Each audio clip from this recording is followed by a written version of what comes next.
Hello my friends, good to see you, and today we are going to be examining the Kybalion by the three initiates. So we're going to be reading the introduction as well as examining the Seven Hermetic Principles. But what we're going to be doing is taking a look at this through the lens of Hyperianism and Ontological Mathematics and see how we can use the modern tools of ontological mathematics and the philosophical understanding of Hyperianism to go above and beyond what is taught in the Kybalion. So we're going to take a look at this today, and particularly with the Seven Hermetic Principles, we're going to show how we can use the source formula as the key to reality to unlock a deeper and more lucid and more detailed understanding of the Seven Hermetic Principles, and see how actually these so-called seven principles actually collapse into just one principle, the source formula. So that's what we're going to be taking a look at today, and we're going to jump right into it. As I said, we're going to be reading the introduction as well as the Seven Hermetic Principles. We may get further than that. We'll see how much time we have. We may go farther, but this is all going to be done through the lens of Hyperianism and ontological mathematics. So I'll be giving the different interpretations as we go along. So as I'm reading it here, we're also going to have it on screen. We're also going to have it on screen so that you can follow along. So let's start the Kybalion by the three initiates. We're going to start with the introduction, a great place to start. We take great pleasure in presenting to the attention of students and investigators of the secret doctrines this little work based upon the world-old Hermetic teachings. There has been so little written upon this subject, notwithstanding the countless references to the teachings and the many works upon occultism, that the many earnest searchers after the arcane truths will doubtless welcome the appearance of this present volume. The purpose of this work is not the enunciation of any special philosophy or doctrine, but rather is to give to the students a statement of the truth that will serve to reconcile the many bits of occult knowledge that they may have acquired, but which are apparently opposed to each other, and which often serve to discourage and disgust the beginner in the study. Our intent is not to erect a new temple of knowledge, but rather to place in the hands of the student a master key with which he may open the many inner doors in the temple of mystery through the main portals he has already entered. So essentially what they're saying is that there is a lot of occult and esoteric information out there, and what they want to do in the Kybalion is give the reader a key to be able to understand all these different esoteric and occult information.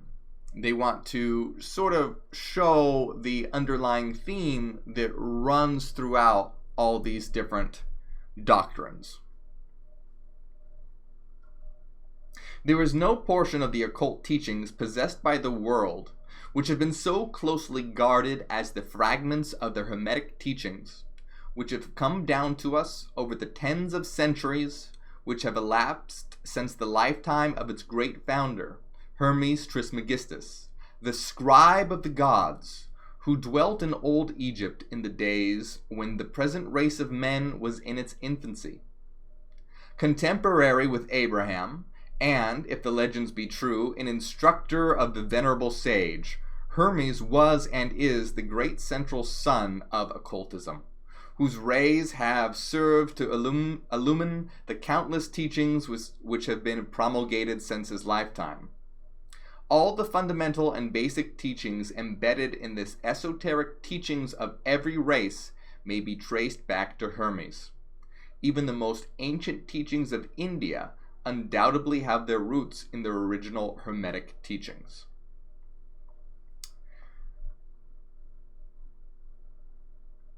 From the land of the Ganges, many advanced occultists wandered to the land of Egypt and sat at the feet of the master, From him they obtained the master key which explained and reconciled their divergent views, and thus the secret doctrine was firmly established. So the many different teachings throughout different cultures and different parts of the world, people traveled to Egypt and were given a master key, so to speak, to show the similarities and underlying teachings that all these different things have in common. Thus is what the Kybalion says.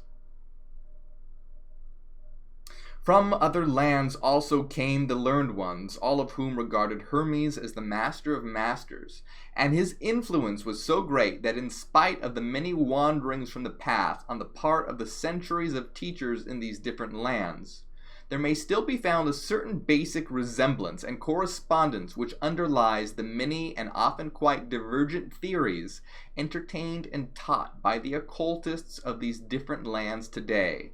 The student of comparative religions will be able to perceive the influence of the Hermetic teachings in every religion worthy of the name now known to man. Whether it be a dead religion or one full in vigor in our own times, there is always certain correspondence in spite of the contradictory features, and the Hermetic teachings act as the great reconciler. So we still have it basically just being said that the Hermetic teachings and what is being intended to do in this work is show the master key to reconcile all different beliefs and teachings together. And I want to get through this introduction kind of quickly because I want to get to the actual 7 Hermetic Principles to show how we can expand and go even deeper than what was originally taught. Krista DeMont, thank you for the donation and helping us wake up the world. I appreciate it. The life work of Hermes seems to have been in the direction of planting the great seed truth. The great seed truth, which has grown and blossomed in so many strange forms, rather than to establish a school of philosophy which would dominate the world's thought. But nevertheless, the original truths taught by him have been kept intact in their original purity by a few men each age, who, refusing great numbers, have half-developed students and followers, followed the Hermetic custom, and reserved their truth for the few who are ready to comprehend and master it. So it's saying that there are a few teachers throughout history who have kept the flame of knowledge alive, so to speak, teaching it to the select few, the elect. From lip to ear, the truths have been handed down among the few. There have always been a few initiates in each generation in the various lands of the earth, who kept alive the sacred flame of the Hermetic teachings, and such have always been willing to use their lamps to relight the lesser lamps of the outside world. When the light of truth grew dim and clouded by reason of neglect, and when the wicks became clogged with foreign matter, there were always a few to tend faithfully the altar of the truth upon which kept alight the perpetual lamp of wisdom. These men devoted their lives to the labor of love, which the poet has so well stated in his lines, "Oh, let not the flame die out, cherished age after age in its dark cavern, in its holy temples cherished, fed by pure ministers of love, let not the flame die out." So again, essentially what it's saying is that throughout history, even though the truth of existence may be diluted and darkened in this crazy world, there have always been the few who seek to keep the light of truth alive by making it available to those who have the eyes to see and the ears to hear. These men have never sought popular approval, nor numbers or followers. They are indifferent to these things, for they know how few there are in each generation who are ready for the truth or who would recognize it if it were presented to them. Now, this is something really important I want to point out here. Okay? This is important. For they know how few there are in each generation who are ready for the truth or would recognize it if it were presented to them. They reserve the strong meat for men, while others furnish them the milk for babes. They reserve their pearls of wisdom for the few elect, who recognize their value and who wear them in their crowns instead of casting them before the materialistic, vulgar swine who would trample them in the mud and mix them with their disgusting mental food. Now, this is very important. So here it's basically saying that those who know the truth keep it for themselves and only present it to the few and not to the vulgar masses. Now, what I want to really get across is that in the age that we are living in now, the world is ready for this information. The world is ready for the truth, and it is at the stage of evolution where this information must be brought forward. Now, this mindset of reserving strong meat for men while furnish the milk for the babes, what this means is that, the strong meat is like truth, and milk for the babes is like religion or stories. So basically what they're saying is that people can't handle the truth, and only the meat, the real truth, can be given to those who are strong enough to hear it, while milk, religion, has to be given to the masses. Now, what I want to emphasize, it's so important that right now, though, the world is ready for this information. And the controllers, we have to be very careful here, because this mindset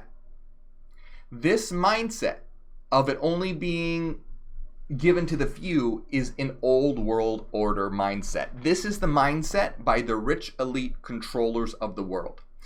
Now, the old worlders, the old world order, not all of them are intelligent, but there are many who are. They understand the truth of existence, not in a rational way, the way we understand it, but in an intuitive way. But they have the mindset that, the world isn't ready for this information. So you know what we're going to do? We're going to reserve the meat, the truth, this is metaphor, remember, the truth for us, for the strong, and the rest of the world can get the milk, religion, mainstream literalist religion, because they're not ready for it. Now this is incredibly dangerous. We as Hyperians are here to bring this message to the world so that we may reach the next evolutionary step. What the old worlders do is keep this information to themselves, and they go, the population, everyone else, they can't handle it. They can't handle the truth of existence, so we're going to keep it to them. And they look at themselves as the good shepherds who look after the sheep, right? They look at the masses like the sheep, and they're the good shepherds that just lead the sheep where they need to go. But this is a sick mindset, and I have to tell you that I have met many nefarious, negative minds like this. I've met them. I've spent time in Hollywood, and once you get to a certain level of Hollywood, there are many of those in powerful positions who understand the truth of existence to a certain degree, to an intuitive degree. But they don't want, their whole idea is that, but the people aren't ready for it. So we'll give it to them in stories, right? Like maybe in our movies we'll hint at it here or there. Maybe we'll give little hints, but people aren't ready for it. So we're going to be the big shepherd, the good shepherds and control the sheep. But really, it's the master-slave system. And so we are here to topple this old world order idea that information is only for the old world controllers. But no, the information is for the world at large. And this is my mission and our mission. This is why I do what I do. And I bring this information to as many people as I possibly can through these outlets so that the world can understand this information and our collective consciousness will rise. This is the next step of evolution. This is the next step of our evolution. So it's important to understand that this mindset of reserving the strong meat for men and milk for the babes is an old world order mindset that must be done away with. The world as it stands right now is ready. We are more connected than ever through social media and the internet. I'm talking to you right now through social media and the internet. And it is at a level of consciousness, you can see a great awakening everywhere to understand this information. So fuck this old world mindset. where truth is only for the few. No, no, no. It is for all. All of us. It is our birthright. It is our rights as eternal monadic beings to understand this information. Okay. So let's continue. I just want to really keep that information there. Let me just jump into chat real quick. Say hello to you guys.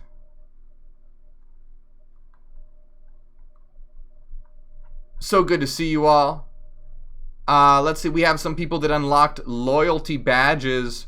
Awesome. Thank you guys so much for helping us wake up the world. Kizzy, Brenna, and Scollywag. You guys are awesome. Once again, all donations and loyalty badges unlocking helps so much in being able to continue this stream. Thank you guys. So good to see you. All right, so let's continue. Dejaris Mills. So good to see you, my friend. And thank you for helping us wake up the world. You've unlocked the loyalty badges. So let's get back to the reading here. Okay. So we're talking about how there's this idea of reserving the information for the elect few, which is bullshit. They reserve their pearls of wisdom for the elect few who recognize their value and who wear them in their crown instead of casting them before the materialistic vulgar swine who would trample them in the mud and mix them with their disgusting mental food. But still, these men have never forgotten or overlooked the original teaching of Hermes regarding the passing on of the words of truth to those ready to receive it.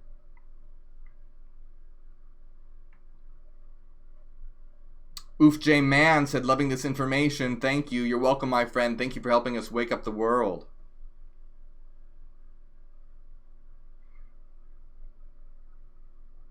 But still, these men have never forgotten or overlooked the original teaching of Hermes regarding the passing on of the words of truth to those ready to receive it, which teaching is stated in the Kybalion as follows. Where fall the footsteps of the master, the ears of those ready for his teaching open wide. And again, when the ears of the student are ready to hear, then cometh the lips to fill them with wisdom. But their customary attitude has always been strictly in accordance with the other Hermetic aphorism also in the Kybalion. The lips of wisdom are closed except to the ears of understanding. So basically what this means is that if you aren't ready for truth, if you aren't ready to understand the truth, it doesn't matter how much I try and tell you the truth, you won't be able to understand it if you aren't at that level of understanding, if you aren't that level of capability, of consciousness. But this information must be made available for those who are ready, because there are so many in this world who are ready right now. Crystal Dumont, thank you for helping us wake up the world. You have unlocked the loyalty badges. There are those who have criticized this attitude of the Hermeticists, which I am doing right now, and who have claimed that they did not manifest the proper spirit in their policy of seclusion and reticence. But a moment's glance back over the pages of history will show the wisdom of the masters, who knew the folly of attempting to teach to the world that which it was neither ready or willing to receive. The Hermetists have never sought to be martyrs, and have instead sat silently aside with a pitying smile on their closed lips, while the heathen raged noisily about them in their customary amusement of putting to death and torture the honest but misguided enthusiasts who imagined that they could force upon a race of barbarians the truth capable of being understood only by the elect who have advanced along the path. So basically what this is saying is they're saying like, hey, if you're criticizing us for not sharing this information, that's because the world isn't ready for it, and if we tried, they would torture and kill us because the world loves to torture and kill people who tell the truth. Now, is this true? Yes, there is some truth to this. So there are some very great teachers like Leibniz and Hegel who had to veil their teachings in a certain way because, yeah, they would have been persecuted. So in the past, this has been true. Right? In the past, this has been true. Those who bring forth truth are killed, persecuted, tortured, etc. Again, Hegel, Leibniz, individuals like this had to veil their teachings. However, what I'm saying is that right now, in the current age, the world is ready for this information. We are at a level of consciousness where this information needs to be put out there. And those who are continuing this idea of, oh no, the world's not ready for it, those are the old worlders. Those are the ones who want to maintain their grip and control on the world. So it's extremely important for us to recognize that and to realize that, yes, in the past, they have a point and teachings have had to be veiled. But now is a different time and a different age. Miranda and Lewis, thank you for helping us wake up the world.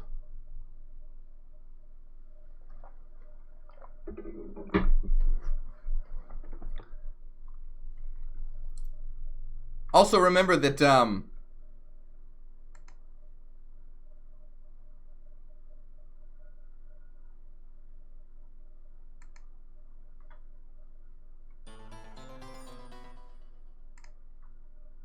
Kim, thank you for helping us wake up the world. Also remember, this book was written in the early 1900s.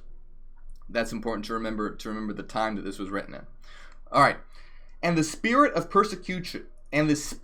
persecution has not yet died out in the land. There are certain Hermetic teachings which, if publicly promulgated, would bring down upon the teachers a great cry of scorn and revilement from the multitude, who would again raise the cry of crucify, crucify. And of course, there is some truth to this. Look at when we try and put this information to the world. We get trolled, mocked, ridiculed.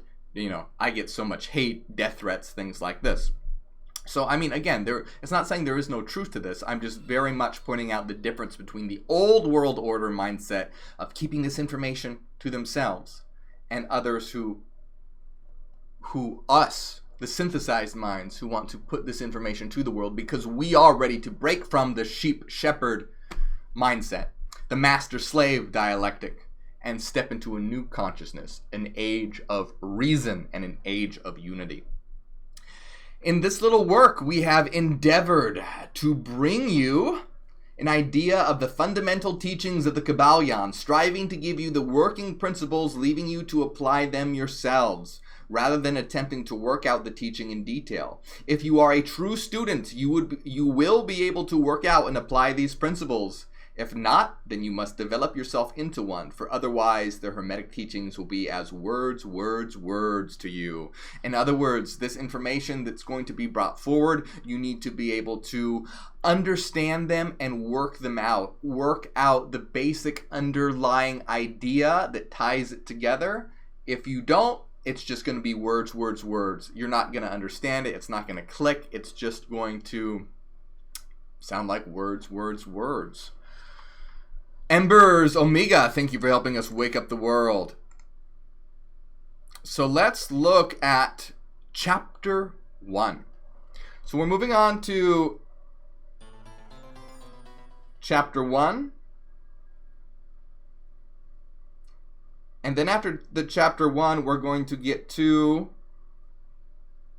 the 7 Hermetic Principles. And the 7 Hermetic Principles are extremely important. This is where we're really going to dive into Hyperianism, Ontological Mathematics, and how we can use the source formula to see that the 7 Hermetic Principles are actually one principle, one eternal principle. Because, all right, I don't want to get ahead of myself here, but I'm excited to share it with you guys because we're going to really dive very deep into this.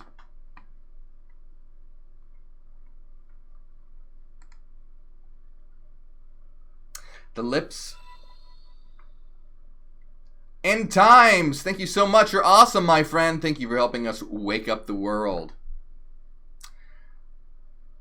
Appropriate name, by the way. The lips of wisdom are closed, except to the ears of understanding. Again, it'll be as words, words, words to you unless you are ready to hear and understand. But we are ready. The world is ready. Many are. Many are. From the old Egypt have come the fundamental esoteric and occult teachings which have so strongly influenced the philosophies of all races, nations, and peoples for several thousand years. Egypt, the home of the pyramids and the Sphinx, was the birthplace of the hidden wisdom and mystic teachings. From her secret doctrine, all nations have borrowed. India, Persia, Chaldea, Media, China, Japan, Assyria, ancient Greece and Rome, and other ancient countries partook liberally at the feast of knowledge, which the hierophants and masters of the land of Isis so freely provided for those who came prepared to partake of the great store of mystic and occult lore, which the masterminds of that ancient land had gathered together. In ancient Egypt dwelt the great adepts and masters who have never been surpassed and who have seldom have been equaled. During the centuries that have taken their processional flight since the days of the great Hermes, in Egypt was located the great lodge of lodges of the mystics. At the doors of her temple entered the neophytes who afterward, as hierophants, adepts, and masters, traveled to the four corners of the earth, carrying with them the precious knowledge which they were ready, anxious, and willing to pass on to those who were ready to receive them. All students of the occult recognize the depth they owe to these venerable masters of that ancient land. Now, I want you to understand and get excited that together we, as Hyperians, putting forth the information of Hyperianism, are carrying on this great tradition of bringing knowledge and wisdom to the world and elevating the consciousness of humanity, of the collective. We are those who are bringing information. And it's said that Hermes represents communication. Hermes represents the word. Communication, the word, transmission. And we are communicating, transmitting a message to raise the consciousness of the world. Liz and David, thank you for helping us wake up the world. But among these great masters of ancient Egypt, there once dwelt one of whom masters hailed as the master of masters. This man, if man indeed he was, dwelt in Egypt in the earliest days. He was known as Hermes Trismegistus. He was the father of the occult wisdom, the founder of astrology, the discoverer of alchemy. The details of his life. Now, I want to say real quick that we will remember that astrology and alchemy are actually metaphors for something else. So I don't want you to think right away that astrology and alchemy are to be taken literally, as many people do. It is a metaphor and a symbol. We're going to get into that in more detail, but I want to say that right off the bat so that those who are students of reason will understand that when we talk of alchemy, we are being metaphorical. But we'll get into that more in just a minute to understand what that really means.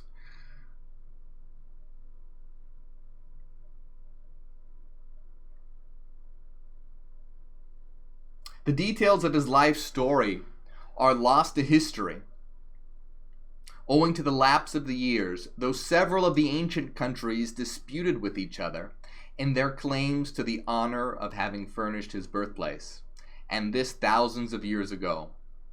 The date of his sojourn in Egypt, in that his last incarnation on this planet, is not now known, but it has been fixed at the early days of the oldest dynasties of Egypt, long before the days of Moses.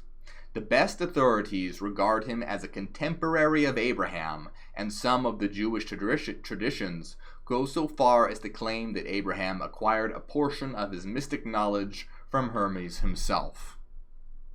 As the years rolled by after his passing from this plane of life, tradition recording that he lived 300 years in the flesh, the Egyptians deified Hermes and made him one of their gods under the name of Thoth, or Thot. Years after, the people of ancient Greece also made him one of their many gods, calling him Hermes, the god of wisdom. The Egyptians revered his memory for many centuries, yes, tens of centuries, calling him the scribe of the gods and bestowing upon him distinctively his ancient title, Trismegistus, which means the thrice great, the great, the greatest great. In all the ancient lands, the name of Hermes Trismegistus was revered, the name being synonymous with the fount of wisdom. Now, once again, is Hermes an individual that actually lived? And guess what? It doesn't really matter. Most likely, again, Hermes is a anthropomorphism of communication, language, the written word, things like this. So, do we really have to believe that a guy lived 300 years ago? Not 300 years ago, but lived for 300 years and things like this? No, it's not necessary to believe all that. All right? Myth, stories, doesn't really matter. What matters is, as we will see, understanding the underlying principles, which we will get to soon. So as we talk about, this history and things like this, remember that it doesn't matter if this stuff actually happened, if this is truth, or if it's a metaphor. What matters is when we get into the principles and examining the principles themselves. Even to this day, we use the term hermetic in the sense of secret, sealed so that nothing can escape. You hear of things being hermetically sealed. And this by reason of the fact that the followers of Hermes always observed the principle of secrecy in their teachings. They did not believe in casting pearls before swine, but rather held to the teaching, milk for babes, meat for strong men, both of which maxims are familiar to the readers of the Christian scriptures, but both of which had been used by the Egyptians for centuries before the Christian era. And so once again, you can see that some of this is tainted by some old world order thinking. Occultism, it's not all cut and dry. There are some negative minds, there's some positive minds, there's synthesized minds, and there are those in between as well. So we always have to read between the lines, which I'm going to be doing, and showing you how we can do this and use our compass of reason and the source formula to tease out the truth from these different teachings. And this policy of careful dissemination of the truth has always been characterized by the Hermetics, even unto the present day. The Hermetic teachings are to be found in all lands, among all religions, but never identified with any particular country nor with any particular religious sect. This because of the warning of the ancient teachers against allowing the secret doctrine to become crystallized into a creed. The wisdom of this caution is apparent to all students of history. The ancient occultism of India and Persia degenerated and was largely lost, owing to the fact that the teachers became priests, and so mixed theology with the philosophy, the result being that the occultism of India and Persia has been gradually lost amidst the mass of religious superstition, cults, creeds, and gods. So it was with ancient Greece and Rome. So it was with the Hermetic teachings of the Gnostics and early Christians, which were lost at the time of Constantine, whose iron hand smothered philosophy with the blanket of theology, losing to the Christian church that which was its very essence and spirit, and causing it to grope throughout several centuries before it found the way back to its ancient faith. The indications apparent to all careful observers in the 20th century being that the church is now struggling to get back to its ancient mystic teachings. So essentially what this is saying is that the Hermetic teachers tried to disseminate truth throughout the world, but that truth was diluted, and religions got a hold of it and put in superstitions and theology and gods and things like this on top of it. So that the original message was perverted. And that is a very important point. So how do we get past that today? How do we keep a message, the truth, from being perverted? By religious superstition and theology and things like that. And this is by using reason. This is why in Hyperianism we always stress reason. Reason is paramount, that we always stay aligned thus, so that we don't fall into traps of superstition. And we don't, this is why, in Hyperianism, we place reason above all, even above intuition. And we are unique in that sense. So many woke individuals put intuition first. That is where perversion and superstition and theology will come into play. You must always have reason. Intuition is incredibly important, but reason must guide all things as the filter and ordering mechanism so that truth doesn't get perverted and doesn't get turned into superstition, theology, and things like this. But there are always... Embers Omega, thank you so much for helping us wake up the world. Appreciate the donation, guys. I can't tell you how much that helps. But there were always a few faithful souls who kept alive the flame. Constellation, thank you for helping us wake up the world. Tending it carefully and not allowing its light to become extinguished. And thanks to these staunch hearts and fearless minds, we have the truth still with us. And this is very true. But it is not found in books to any great extent. It has been passed along from master to student, from initiate to hierophant, from lip to ear. When it was written down at all, its meaning was veiled in terms of alchemy and astrology, so that only those possessing the key could read it aright. Once again, alchemy and astrology is a metaphor. It's a symbol. It's not, don't take it at its face value. We're going to get more into this. Once again, I just always want to highlight that, because that can sound kind of crazy for those who aren't, who don't understand that.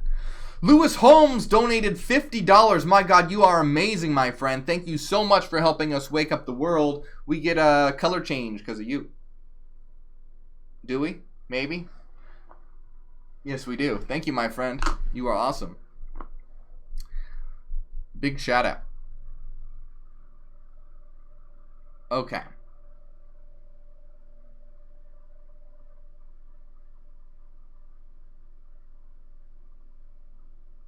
This was made necessary, and real quick, I want to jump ahead to what alchemy actually means, but we'll get to that, because we just read about Carl Jung in our last book reading, in his 7 Sermons to the Dead, and Carl Jung was an amazing psychologist, right? He was a Swiss psychiatrist. He made huge advancements in the field of psychology, but he studied alchemy intently, because alchemy, right, it's about turning metal into base metal into gold, but it's what it secretly is about is mental transmutation, taking the impurities out of your mind so that you may evolve mentally, that your psyche may evolve. So I'm getting ahead of myself here. We'll get into this, but I want you to see how this all connects. Hermeticism is tied in with Gnosticism. Carl Jung was a Swiss psychologist who brought the idea of archetypes, and he was heavily into Gnosticism and alchemy because he had the key, so to speak. He could read past the metaphor and see the underlying truth, which is what this book is trying to tell people. It's like, hey, see past the metaphor, see past the analogy to the underlying truth. Kizzy Young donated $20. Thank you so much. You are awesome. Thank you for helping us wake up the world. Shout out, Kizzy.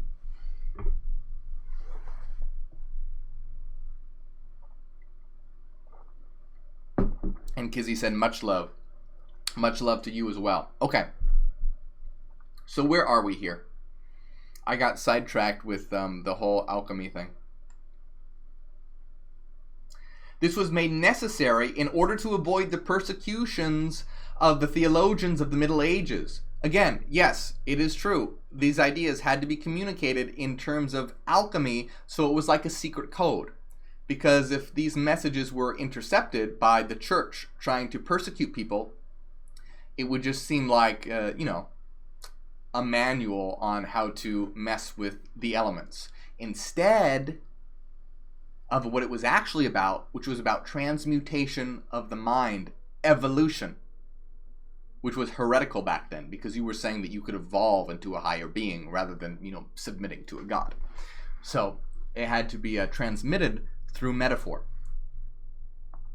This was made necessary in order to avoid the persecutions of the theologians of the Middle Ages who fought the secret doctrine with fire and sword, stake, gibbet, and cross.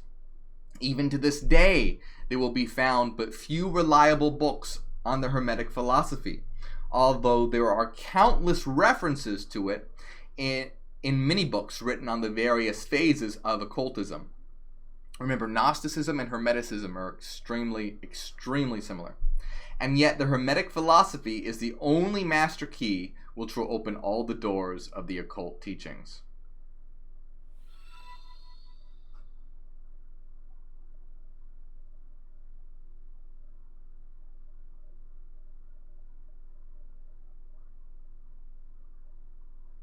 Sorry about that. My Kindle didn't want to load the next page. Angela Ducat, thank you so much for helping us wake up the world. I appreciate it.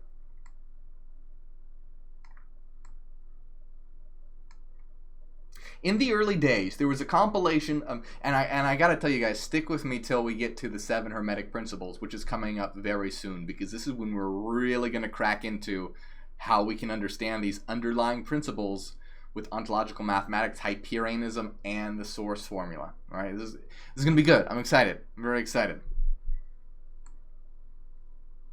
In the early days, there was a compilation of certain basic Hermetic doctrines passed on from teacher to student, which was known as the Kybalion. Just one moment. Sorry about this. I just have to make sure when I'm live here that everything is going the way it should be.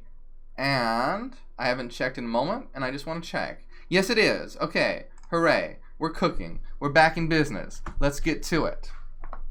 Okay. In the early days, there was a compilation of certain basic Hermetic doctrines passed on from teacher to student, which was known as the Kybalion. The exact significance and meaning of the term have been lost for several centuries. This teaching, however, is known to many to whom it has descended from mouth to ear on and on throughout the centuries. Its precepts have never been written down or printed so far as we know. It was merely a collection of maxims, axioms, and percepts, which were non-understandable to outsiders, but which were readily understood by students after the axioms, maxims, and percepts, which have been explained and exemplified by these Hermetic initiates to their neophytes.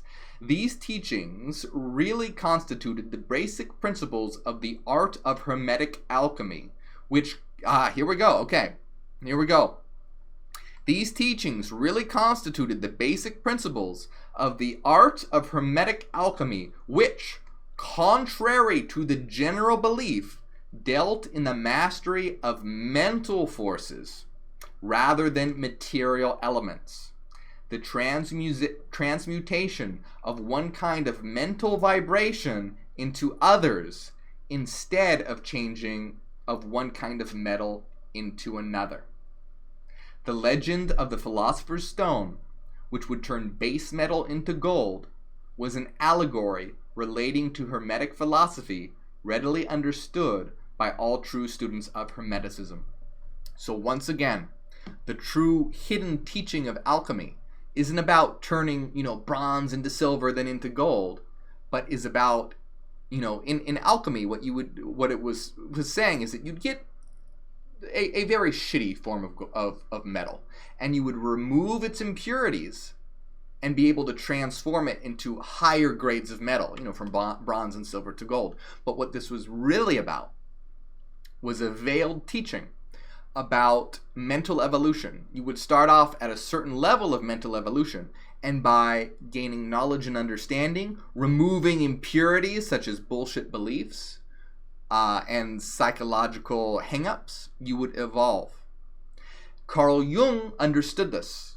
And, to those who think, oh, that's bullshit, that, how does that really affect the world today? Carl Jung, who brought the idea of depth psychology, psychoanalysis, archetypes, the collective unconscious, to the field of psychology, was a student of alchemy, because he was able to understand this, and he was able to put these ideas into terms of modern day psychology. So these ideas are very important. And once you understand what this is about, and in Hyperianism, this is our process of inner star actualization, right? And you can see this in our symbol of the triscale, where we have the shadow self, the mirror self, and the power self, all enveloped within the higher self. And our inner star actualization would be the inner alchemy of making the unconscious conscious. Removing mental impurities is a metaphor for integrating your shadow self, integrating your mirror self, integrating your power self, understanding your psyche, making the unconscious conscious, and becoming fully actualized, evolving mentally. Okay? So, very, very important. Dwight, thank you so much for helping us wake up the world. And Miranda, thank you as well. You have unlocked loyalty badges. So let us jump to, where are we here? I'm excited. We're almost there. We're almost at the 7 principles. Dwight says, "Hi Morgue, greetings from Singapore." Greetings to you, my friend. Cheers.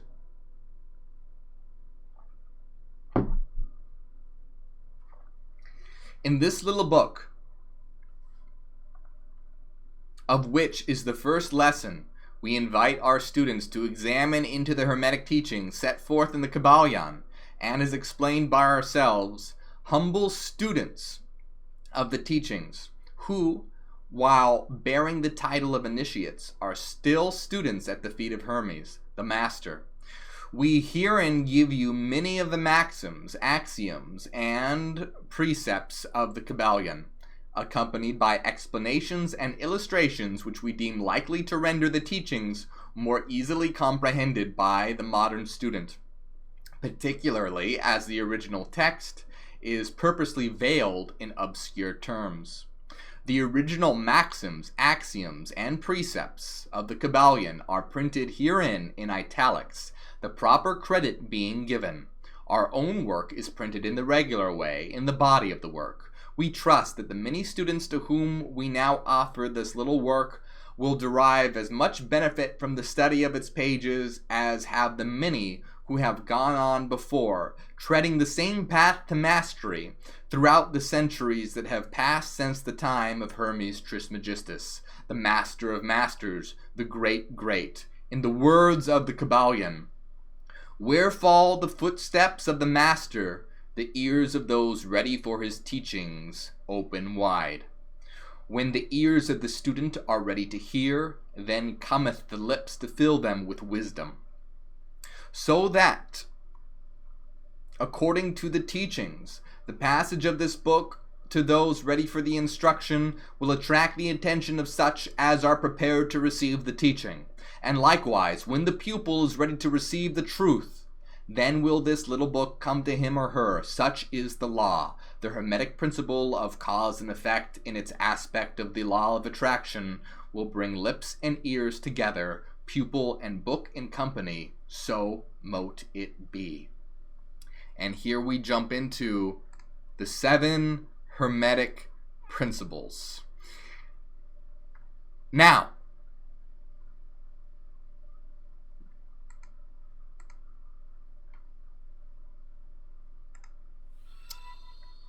one moment. Now, Andrew Carter, thank you for helping us. Oh, and Blue Raven donated $50. Blue Raven, you're a big spender. Blue Raven always comes on here donating so much. I say that Blue Raven is the Mr. Beast of Hyperianism. Thank you so much, Blue Raven. You're awesome. I appreciate it so much. Next time you do something like that, let me know what color you want, and we'll do a color change. Oh, that's a very Slytherin sort of feel. I am your professor of the Defense Against the Dark Arts today. All right. You're awesome, Blue Raven. Thank you. Okay, so here's what I want you to understand. And by the way, this chair is very noisy. When I slide on it, I swear to you that I am not passing gas. It is this chair. Okay. So basically, here we are having the 7 Hermetic Principles. And what the Kybalion wants you to understand is basically it's saying is if you understand these 7 principles, this is sort of the master key. You'll be able to understand everything. These are the keys to understanding sort of all philosophies and all teachings. And what I am going to show you right now, that these formulas can be understood as one formula. The true key to understanding all things is not the 7 Hermetic Principles, but the source formula. The 7 Hermetic Principles are actually derived from the source formula. What is the source formula? In contemporary mathematics, the source formula is known as Euler's formula. And it's e to the I x equals cosine x plus I sine x. Now, don't let this deter you. I'm going to explain this. I'm going to be explaining this very simply as we go along. But this is what the source formula looks like. And I want you to see, very important here, the source formula is, let me see, can I zoom in on this? Yes. The source formula describes a point moving in a circular trajectory, and at the same time it produces 2 sinusoidal waveforms. This is the source formula. E to the I x equals cosine x plus I sine x. And as I'm going to show, that all of the Hermetic principles are actually derived from this one principle. Not only that, but all of existence itself is derived from this one formula. All of reality. This will reconcile quantum mechanics, relativity, and physics, psychology, metaphysics, everything. All answers to existence are contained within this formula. Physicist Michio Kaku said that someday all of physics will be reducible to just one equation. This is that equation. So I'm going to keep this in mind, and I'm going to show you as we go along and explore these 7 Hermetic principles how this source formula, which describes a point moving along on a circle producing waveforms, describes all of existence. Just as a little preview, I want you to remember that in quantum mechanics shows us that all reality, all matter, everything that seems real and physical around you is fundamentally based on waves. Okay? Once again, all of reality, what you think of as physical, is based on waves. Quantum mechanics shows this clearly. So all the fundamental particles, everything around you, is based on waves. And the source formula is the originator of waveforms. Okay? So this is literally produces the building blocks for all of existence. So let's keep that in mind. If that sounds a little confusing right now, don't worry about it. We're going to go along and explore exactly what this means. Sandra Hanan donated $20. Thank you so much, Sandra. Thank you for helping us wake up the world. You're awesome. Sandra says, thank you for taking the time to teach us more. You're so very welcome, and thank you for your support. Okay. The principles of truth are 7. He who knows these understandingly possess the magic key before whose touch all doors of the temple fly open. And as we'll see, the true magic key is indeed the source formula.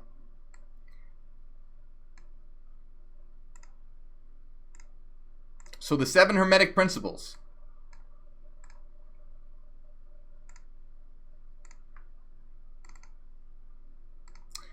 are 1. The principle of mentalism, 2. The principle of correspondence, 3. The principle of vibration, 4. The principle of polarity, 5. The principle of rhythm, 6. The principle of cause and effect, 7. The principle of gender. These 7 principles will be discussed and explained as we proceed with these lessons. A short explanation of each, however, may as well be given at this point. So the entire book of the Kybalion is going to be about exploring these 7 principles, but we're going to take a look at them in summary right now, all 7 of them.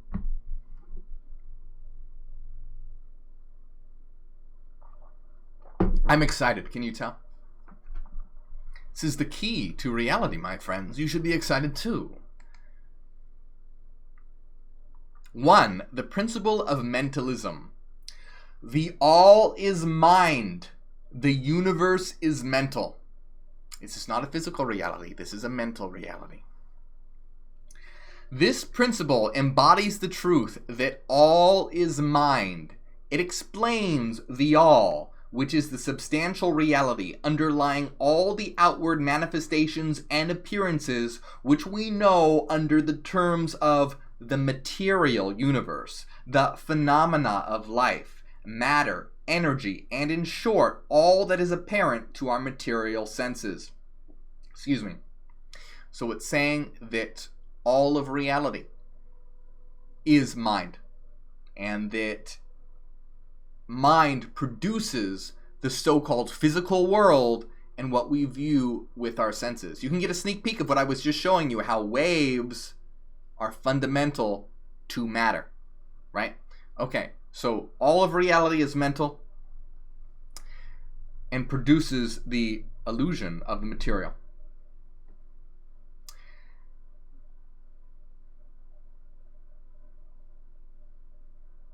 Okay, so the principle embodies the truth that all is mind, is spirit, which in itself is unknowable and undefinable. But we're going to show in Hyperianism and Ontological Mathematics, it is knowable and it is definable through the source formula. We have the power to do that through Hyperianism and Ontological Mathematics. So you see how we can go much further and much beyond Hermeticism. But which may be considered and thought of as a universal, infinite living mind. It also explains that all the phenomenal world or universe is simply a mental creation of the all, subject to the law of created things, and that universe as a whole and in its parts or units has its existence in the mind of the all, in which mind we live and move and have our being, like a dream. This principle, by establishing the mental nature of the universe, easily explains all of the varied mental and psychic phenomena that occupy such a large portion of the public attention, and which, without such explanation, are non-understandable and defy scientific treatment. An understanding of this great Hermetic principle of mentalism enables the individual to readily grasp the laws of the mental universe and to apply the same to his well-being and advancement. The Hermetic student is enabled to apply intelligently the great mental laws instead of using them in a haphazard manner. With the master key in his possession, the student may unlock the many doors of the mental and psychic temple of knowledge and enter the same freely and intelligently. This principle explains the true nature of energy, power, and matter, and why and how all these are subordinate to the mastery of mind. One of the old Hermetic masters wrote long ago, "He who grasps the truth of the mental nature of the universe is well advanced on the path to mastery." And these words are as true today as at the time they were written. Without this master key, mastery is impossible, and the student knocks in vain at the many doors of the temple. Okay, so let me show you. This is all very, very true. The universe, so here we have the principle of mentalism. The all is mind, the universe is mental, and all of physical reality is just a manifestation of mind. We are in a living dream of the all. Now, let me break this down for you, and I'm excited to show you. So the true master key here is the source formula. So let me show you why this is. So here it's saying that the all is mind.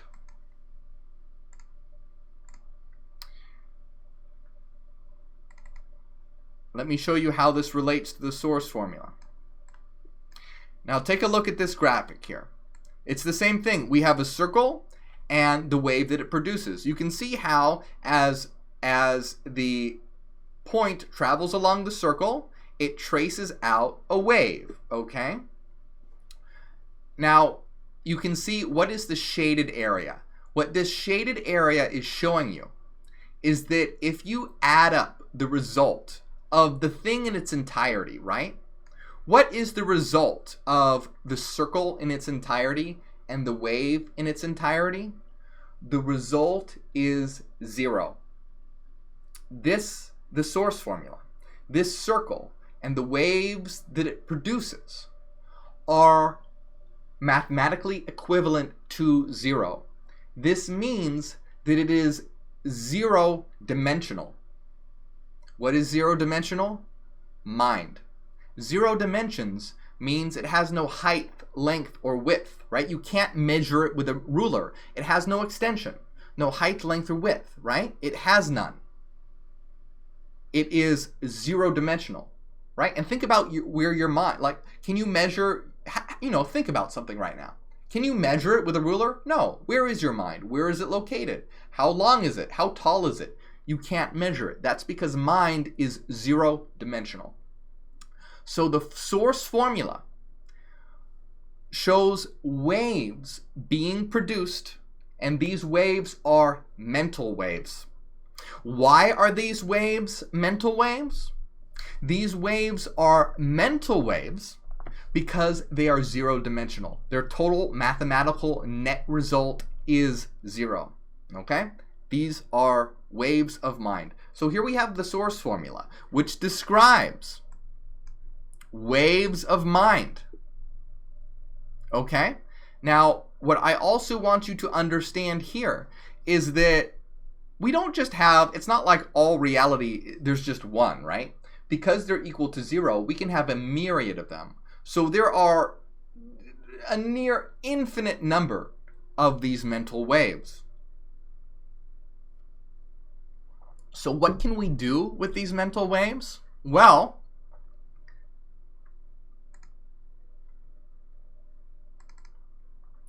this is known as a Fourier Transform, okay? And I just want you to take a look at this real quick. And don't let this intimidate you. I'm going to explain this very, very simply. Now take a look right here. I want you to notice there are two sides. Here is the red side, and then here's another side, which is the blue side. The blue side are the mental waves, the waves of mind. When you add those mental waves together, you get the red waves, which is the material universe. So what the Fourier Transform allows you to do is to look at reality in two different ways. One, as the frequency patterns that is comprised of, and the other as the additive result. So if you look at the blue as being the realm of mind, and the red as being the realm of space-time, in Hyperianism we call this the source and the holos, you can see that when we add mind together, mental waves together, we get waves that form the material world. Once again, we can see, as in quantum mechanics, that waveforms are at the fundamental root of all matter. So all matter, all around you, is simply a result of the mental waves of the source formula added together to produce the material world. So on one side you can see matter, and on one side you can see mind. And matter is actually a result of mind being added together. So thought patterns added together produce matter, so-called matter. Just like when you dream. This is how it works when you dream. Your mental patterns are being combined to produce the dream world that seems material all around you when you dream, okay? So, once again, the principle of mentalism says that all is mind. And we can understand this through the source formula. Now, also, it's saying that all reality is taking place in the mind of the all. In Hyperianism, we call this the absolute. Now, let's explain this really quick. Now, what are you? What you truly are is a monad. You aren't a body. Your body is just an avatar. What you truly are is a monad, a mind. Now, what is a monad? What is a mind? This is the symbol that we use to represent a mind or a monad. And a mind or a monad is a container that contains all possible frequencies. Okay? So this is just, these are just two waves. Think of a mind, a monad, being a container for all a near infinite number of waveforms at all different possible frequencies, amplitudes, and whatnot. Okay? So that's what you are. What you truly are, is a monad that contains all these different waveforms and frequencies. And your combination of these waveforms and frequencies when you go to sleep at night is what produces your dream world. However, what I want to get across that the Kybalion doesn't explain properly is that we are all individual minds. We are all individual monads, right?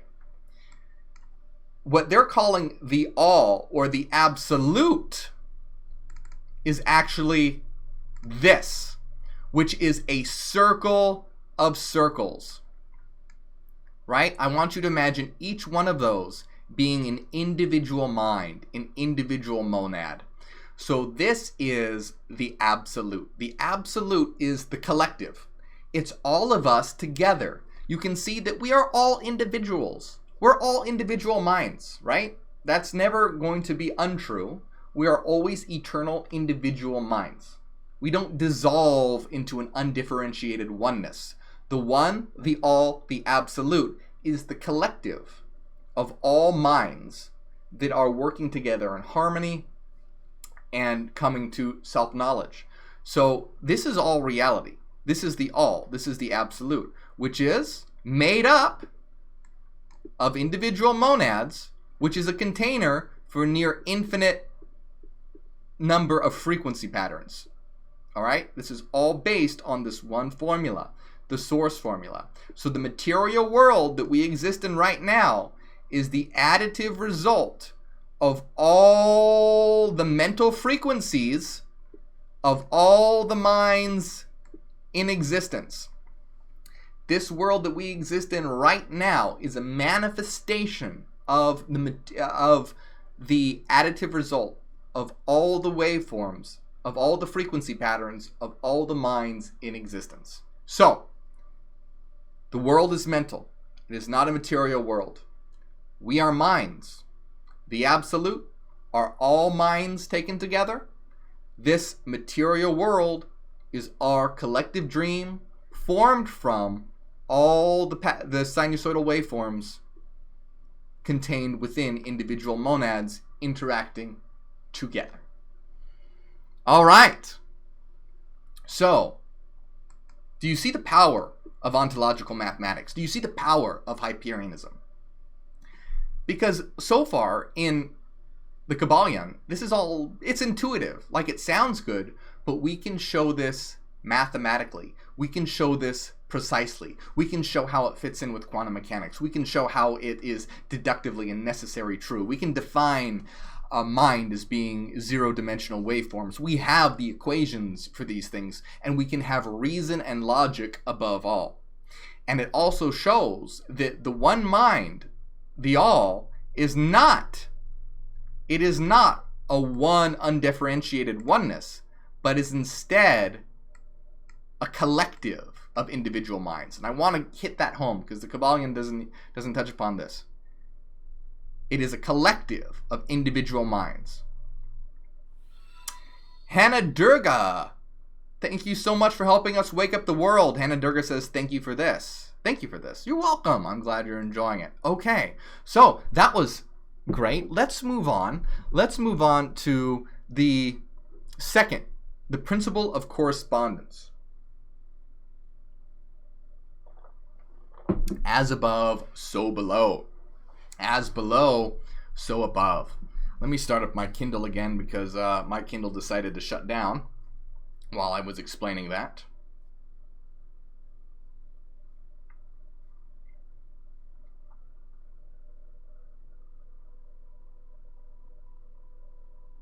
Okay, the principle of correspondence. This principle embodies the truth that there is always a correspondence between the laws and phenomena of the various planes of being and life. The old Hermetic axiom ran in these words, as above, so below, as below, so above. And the grasping of this principle gives one the means of solving many a dark paradox and hidden secret of nature. There are planes beyond our knowing, but when we apply the principle of correspondence to them, we are able to understand much that would otherwise be unknowable to us. This principle is of universal application and manifestation on the various planes of the material, mental, and spiritual universe. It is a universal law. And once again, in Hyperianism, mind and spirit or soul is the same thing. Okay, so let's not get confused by the Kybalion here. In Hyperianism, mind is just another word for spirit. In German, the word Geist means mind, soul. I'm sorry, mind, spirit, and is a. There's a third thing as well, but it means mind and spirit at the same time. I believe there's a third meaning as well, but Geist means both mind and spirit. Okay. The ancient Hermeticists considered this principle as one of the most important mental instruments by which man was able to pry aside the obstacles which hid from view the unknown. Its use even tore aside the veil of Isis to the extent that a glimpse of the face of the goddess might be caught, just as a knowledge of the principles of geometry enables man to measure distant suns and their movements while seated in his observatory. So a knowledge of the principle of correspondence enables man to reason intelligently from the known to the unknown. Studying the monad, he understands the Ark Angel. So basically what it's saying is as above, so below. What this means is that by understanding what is below, you can understand what is above. By basically saying that. Now here, let's unlock how we can do this. Because the Kybalion right now, at least at this point, is basically saying this is true, but it's not giving a reason why it's true. Why is it that by understanding that which is below, you can understand that which is above? Well, let's once again take a look at the source formula. We know all of reality is composed of sinusoidal waveforms. All of existence, right? And all of existence follows the laws and mathematical pattern of this formula. As we saw, the physical world, right? Okay, let's say this is the physical, the space-time domain, and the blue is the mental domain, right? You can look at this as, you can look at the space-time domain as the below, and the source, the mental domain, as the above. And as above, so below. Basically saying that by understanding the principles of one, you can understand the principles of the other. Why is that? Because there are two ways of looking at the same information. Do you see how these two different domains, the below and the above, are different ways of looking at the same information? They both follow the same rules. Why does the below follow the rules of the above? Well, because the below is made up of the above, right? And it's two different ways of looking at the same information. This is why, by studying one, you can understand the other.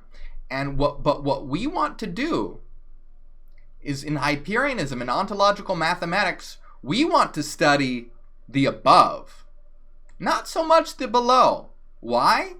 Because the below is made up of the above. The material is made up of the mental, right? So the mental is more fundamental than the material.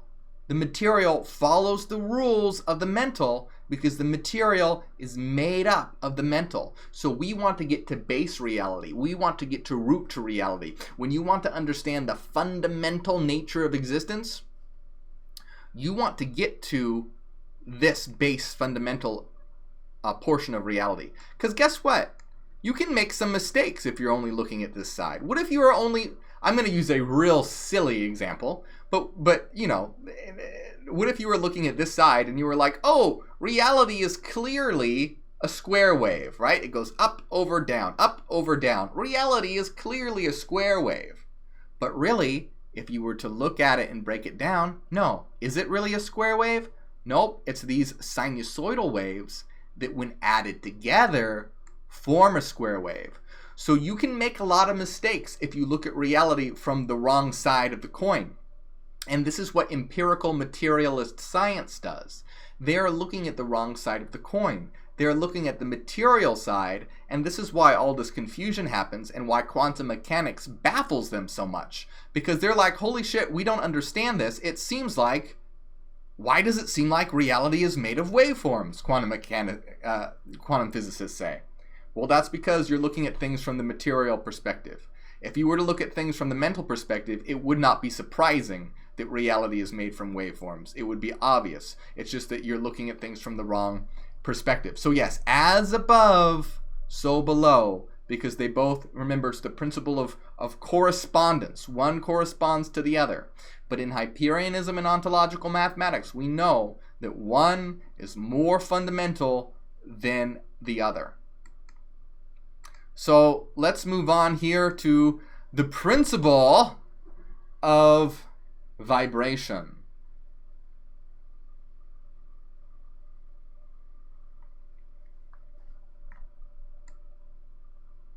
And big shout out again to everyone who has donated and joined the and unlocked loyalty badges. You guys are awesome. I can't tell you how much that helps. And make sure you include a little message next to your donation so I can read it. Okay. 3, the principle of vibration.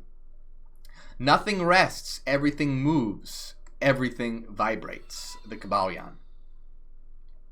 Oh, let me go back real quick here. I want to...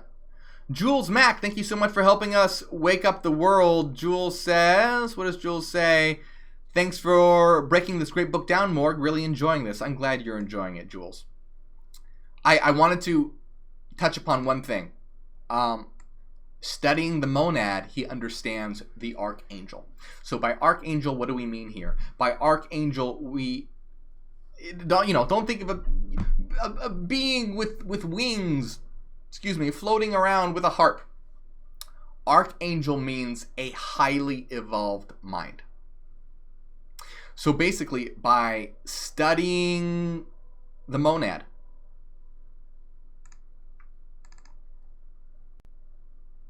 sorry, I'm trying to get, by studying the monad, we can understand higher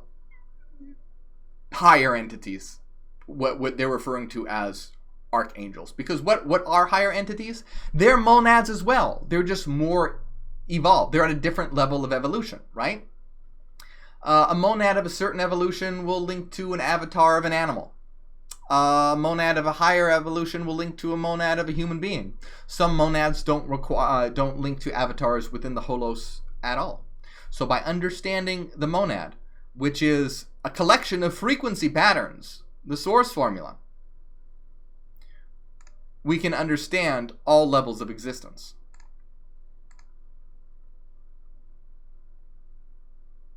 Okay.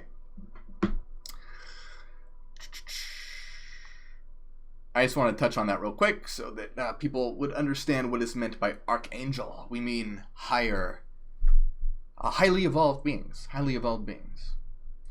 All right. This principle embodies the truth that everything is in... Oh, so what principle are we at? Well, the principle of vibration. Nothing rests, everything moves, everything vibrates. The principle embodies the truth that everything is in motion, everything vibrates, nothing is at rest, facts which modern science endorses and which each new scientific discovery tends to verify. Remember, this book was written in the early 19th century, just when the discoveries of quantum mechanics were finally being encountered. Nothing is at rest, facts which modern science endorses and which each new scientific discovery tends to verify. And yet, with this Hermetic principle was enunciated thousands of years ago by the masters of ancient Egypt. The principle explains that the differences between different manifestations of matter, energy, mind, and even spirit. Remember that mind and spirit are the same thing. Remember the first axiom, all is mind? Literally all is mind. So you can't say mind and spirit are different, because that would violate the first axiom, which is that all is mind. So mind and spirit are the same. Oh, someone just unlocked loyalty badges. I don't see who that was, but thank you so much for helping us wake up the world. Okay. Okay, so this principle that nothing rests, everything moves, everything vibrates, everything is in motion, explains that the differences between different manifestations of matter, energy, mind, and even spirit result largely from varying rates of vibration, from the all, which is pure spirit, pure mind, down to the grossest form of matter. All is in vibration. Quantum mechanics shows this 100%. The higher the vibration, the higher the position in the scale. The vibration of spirit is at such an infinite rate of intensity and rapidity that it is practically at rest, just as a rapidly moving wheel seems to be motionless. And at the very other end of the scale, there are gross forms of matter whose vibrations are so low as to seem at rest. Between these poles, there are millions upon millions of varying degrees of vibration. From corpuscle and electron, atom and molecule to worlds and universes, everything is in vibratory motion. This is also true of the planes of energy and force, which are but varying degrees of vibration, and also on the mental planes, whose states depend on vibrations, and even on the spiritual planes. And remember, mind and spirit are the same, so mental planes are indeed the same as spiritual planes. An understanding of this principle, which with the appropriate formulas enables Hermetic students to control their own mental vibrations as well as those of others. The masters also apply this principle to the conquering of natural phenomena in various ways. He who understands the principle of vibration has grasped the scepter of power, says one of the old writers. So, this principle is saying nothing rests, everything moves, everything vibrates. So the principle is that everything is in motion. And remember, this was written in the early 19th century. Excuse me. So saying vibration is kind of an old way to explain it. But what they mean vibration by vibration, not like a vibrator, but just motion, right? Motion. By saying everything is vibration, is just meaning everything is motion. That's what that means. Okay? So once again, we can see the source formula is clearly in motion. This is clearly, and it's saying by increasing the rate of vibration, things like that. What is that? It's increasing the frequency of waveforms. You can have a waveform of a low frequency, right? Or a high frequency. You can have a waveform that's vibrating incredibly fast or very slow. These are different frequencies of mind, which is mental motion. Once again, this is all embodied in the source formula. We can use the source formula to understand everything. And yes, once again, this is shown in quantum mechanics, that all of reality is based on waveforms, constant motion, constant flux. Once again, this was written in the early 1900s, so using the word vibration is a little not contemporary language, and this was written when quantum mechanics was just being discovered. So not everything here is 100% on the mark, but in broad strokes, all is in motion, and there are varying forms of that motion. It's just saying all is mind, all is frequency. Paulina Gutierrez donated $20. Thank you so much for helping us wake up the world. Paulina, you're awesome. Okay. Remember, guys, you can include a message with your donation. Okay. So, the principle of polarity. Everything is dual. Everything has poles. Everything has its pair of opposites. Like and unlike are the same. Opposites are identical in nature, but different in degree. Extreme meets. All truth are but half-truths. All paradoxes may be reconciled. We're going to take a look at this, but before I do, I have to get some more water here, because if I don't get enough water, my throat starts to dry up a bit. And also, I have to take a piss. So I'm going to take a real quick break here. You guys can enjoy a light show in the background as I do so. And just, you can get a head start in reading up here. And if you guys send me any messages while I'm gone, I'll be right back and I'll read them when I return.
All right, hello. Kizzy, what has happened since I've gone? Kizzy, thank you so much for helping us wake up the world. Says donating some more, throwing it on the TV so I can get some things done.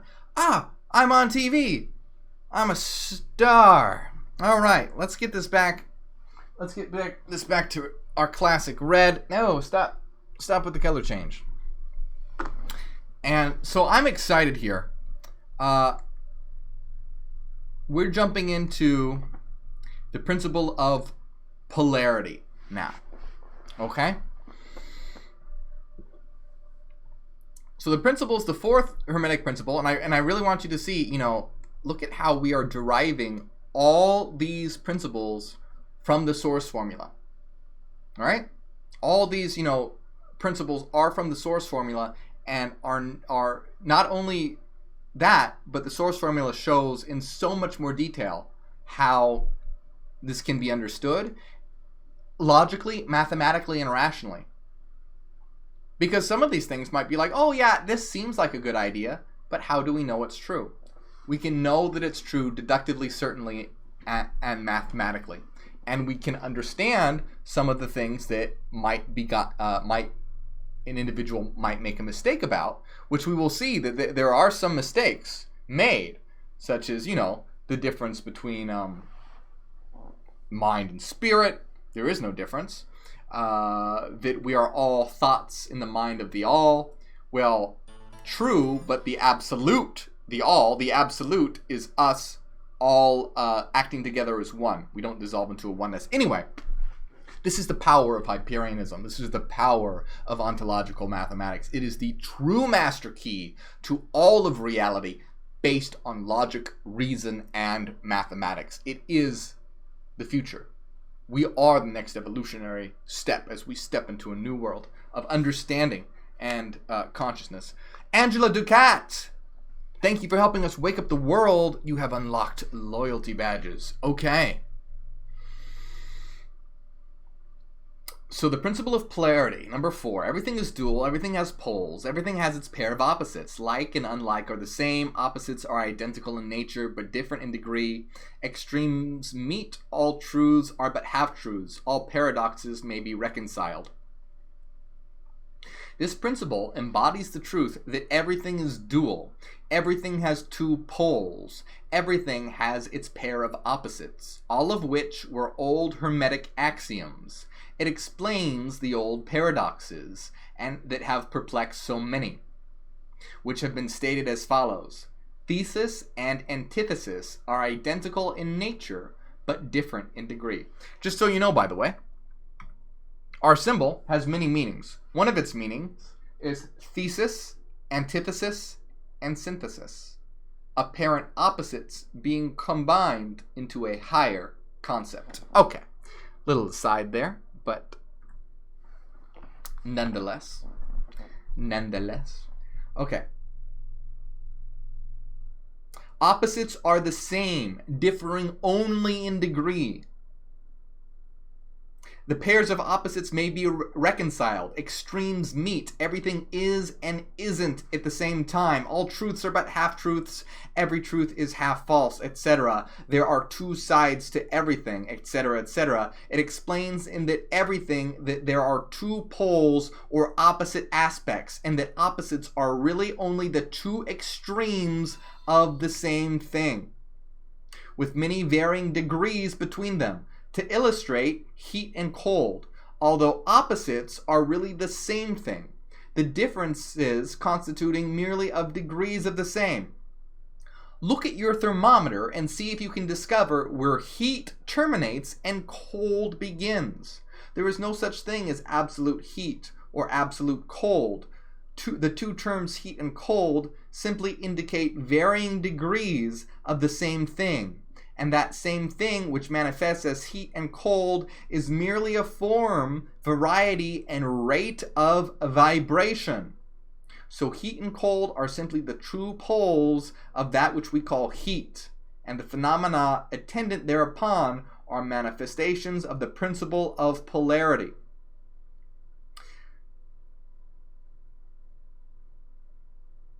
Okay, so let's look at this. There's more that they're going to say on it, but before we go a little further. All right, so think of the Pixie Lawrence. Thank you so much for helping us wake up the world. Pixie says, very much enjoying this broadcast. Thank you. You're quite welcome, Pixie. What this is saying, excuse me, I just inhaled some saliva.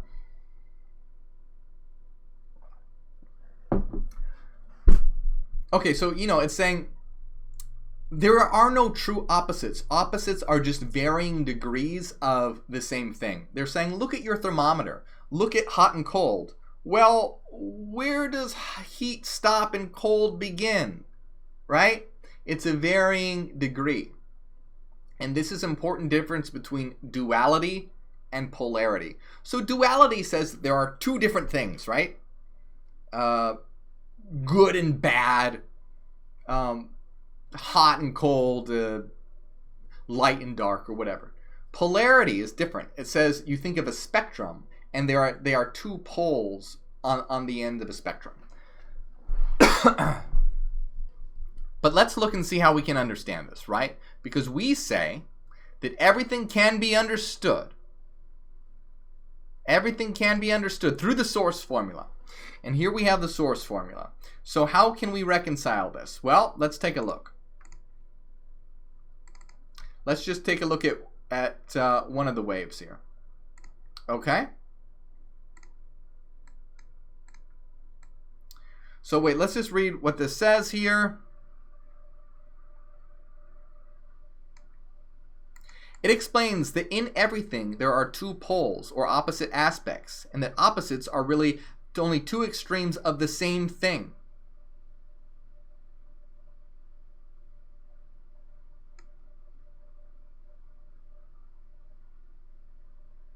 Opposites are the same, differing only in degree.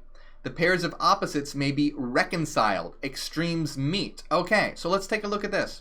Right? If we take a look at this waveform, guess what? If we are all the way here, if we're at this point, here we have one thing. It's a wave. That's what it is. It's a wave. But at this point of the wave, what is it? The value is 1. But guess what? If we go here,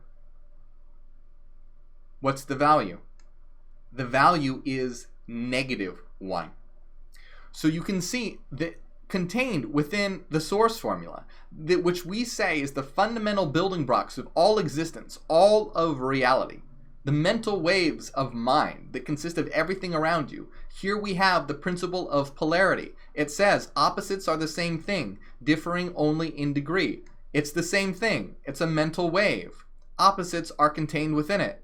Different degrees, right? Ends of a spectrum. Here we have two poles. One pole is here, one pole is here. Do you see? You can see it on the circle as well. The different poles, the different extremes of the one thing. And here we have there are really only two extremes of the same thing, with many varying degrees between them. We have two extremes with many varying degrees between them. All right? This is how we get the principle of polarity from the source formula. And again, it says everything, where does it say it? And it says the pairs of opposites may be reconciled, extremes meet. Guess what happens when you reconcile all of this together? You get 0, right? 1 and -1, what's the result? It's 0. What's the additive result of all these together? It's 0. When extremes meet, everything becomes reconciled, everything becomes 0, which is mind. So here we have the principle of polarity contained clearly within the source formula, which we get the principle of mind, the principle of vibration, the principle of what were the other ones? The principle of mind, the principle of correspondence, the principle of vibration, of motion. Everything is in motion, and it's contained within it. So let's continue. Where were we here?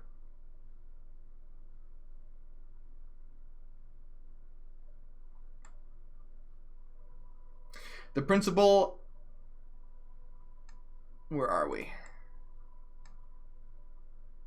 The same principle manifests in the case of light and darkness, which are the same thing, the difference consisting of varying degrees between the two poles of the phenomena. Where does darkness leave off and light begin? What is the difference between large and small, between hot, hard and soft, between black and white, between sharp and dull, between noise and quiet, between high and low, between positive and negative? We literally just saw positive and negative in the source formula. The principle of polarity explains these paradoxes, and no other principle can supersede it. That's because things that seem like they're the opposite are really the same thing. I'm going to say that again. Things that seem like they're the opposite are really two ways of looking at the same thing.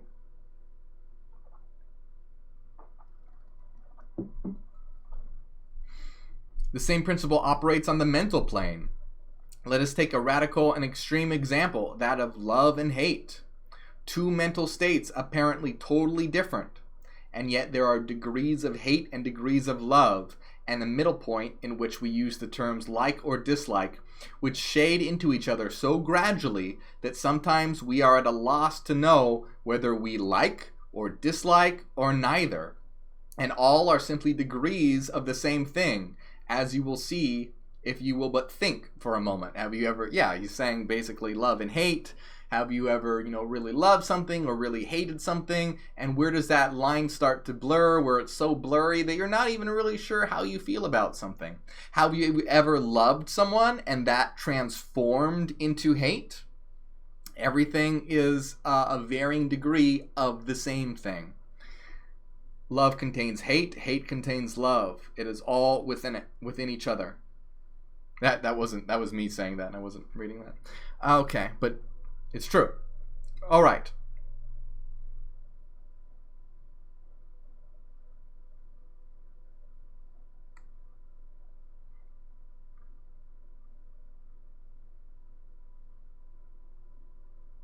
And more than this, and considered of more importance by the Hermetists, is it possible to change the vibrations of hate to the vibrations of love in one's own mind and in the minds of others? Many of you who read these lines have had personal experiences of the involuntary rapid transition from love to hate, and the reverse in your own case and that of others, and you will therefore realize the possibility of this being accomplished by the use of the will by means of the Hermetic formulas. Good and evil are but poles of the same thing, and the Hermeticists understand the art of transmuting evil into good by means of an application of the principle of polarity. In short, the art of polarization becomes a phase of mental alchemy, known and practiced by the ancient and modern Hermetic masters. An understanding of the principle will enable one to change his own polarity as well as that of others, if he will devote the time and study necessary to master the art. So here's what we want to do as Hyperians. Yes, you can change people's mental states and things like this, but it doesn't mean you do it by casting spells or meditating really hard or praying or something like this, okay? An evil, hateful person is still going to stab you. It doesn't matter how hard you meditate or really want them to love you. That's not going to happen. We want to change the world by getting people to understand what we are, where we are, and why we are here, guided by logic and reason.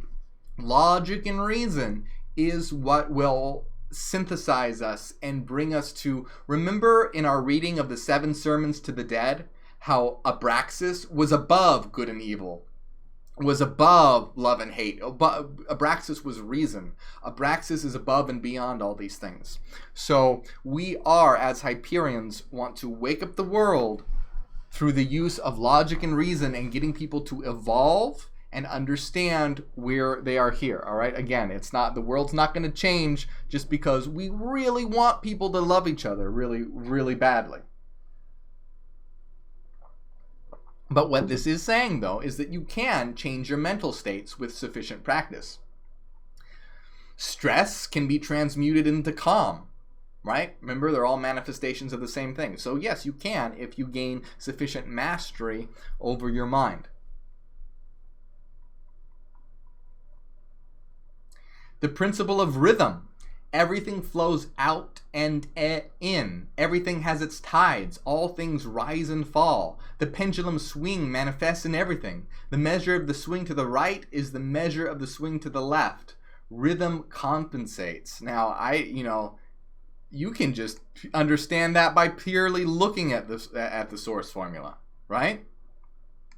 Everything flows out and in. Everything has its tides. All things rise and fall. The pendulum swing manifests in everything. The measure of the swing to the right is the measure of the swing to the left.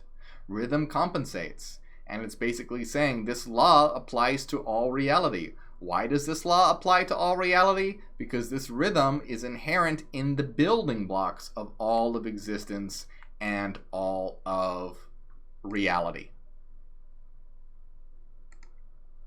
This principle embodies the truth that in everything there is manifested a measured motion to and fro, a flow and inflow, a swing backward and forward, a pendulum-like movement, a tide-like ebb and flow, a high tide and low tide between the two poles which exist in accordance with the principle of polarity described a moment ago.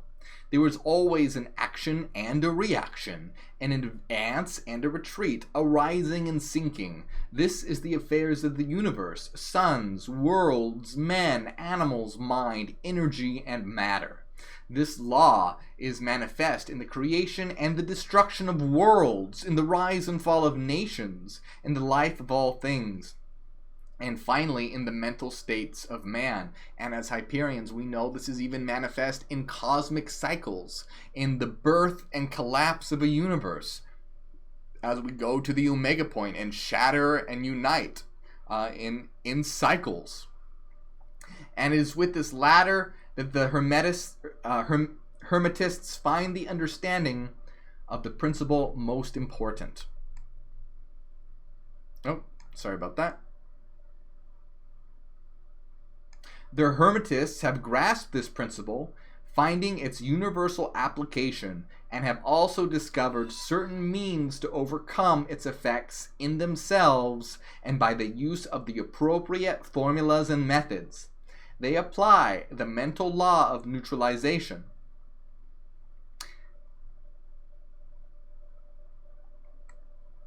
They cannot annul the principle or cause it to cease its operation, but they have learned how to escape its effects upon themselves to a certain degree depending on the mastery of the principle. They have learned how to use it instead of being used by it.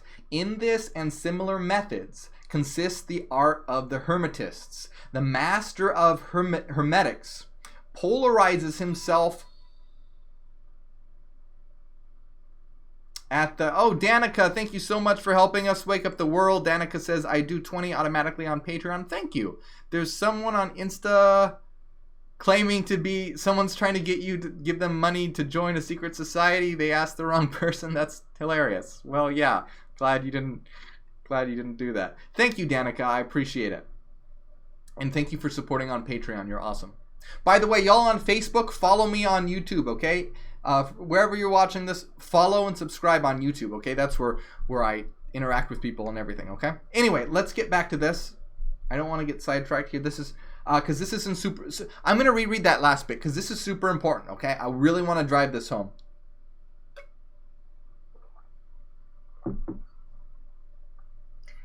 They have learned how to use it instead of being used by it. In this and similar methods consists the art of the Hermetists. The master of Hermetics polarizes himself at the point at which he desires to rest, and then neutralizes the rhythmic swing of the pendulum, which would tend to carry him to the other pole. All individuals who have attained any degree of self-mastery do this to a certain degree, more or less unconsciously, but the master does this consciously, and by the use of his will, and attains a degree of poise and mental firmness, almost impossible of belief on the part of the masses, who are swung backwards and forwards like a pendulum. The principle and that of polarity have been closely studied by the Hermetists, and the methods of counteracting, neutralizing, and using them form an important part of the Hermetic mental alchemy. So, the words being used by the Kybalion is a little outdated, okay?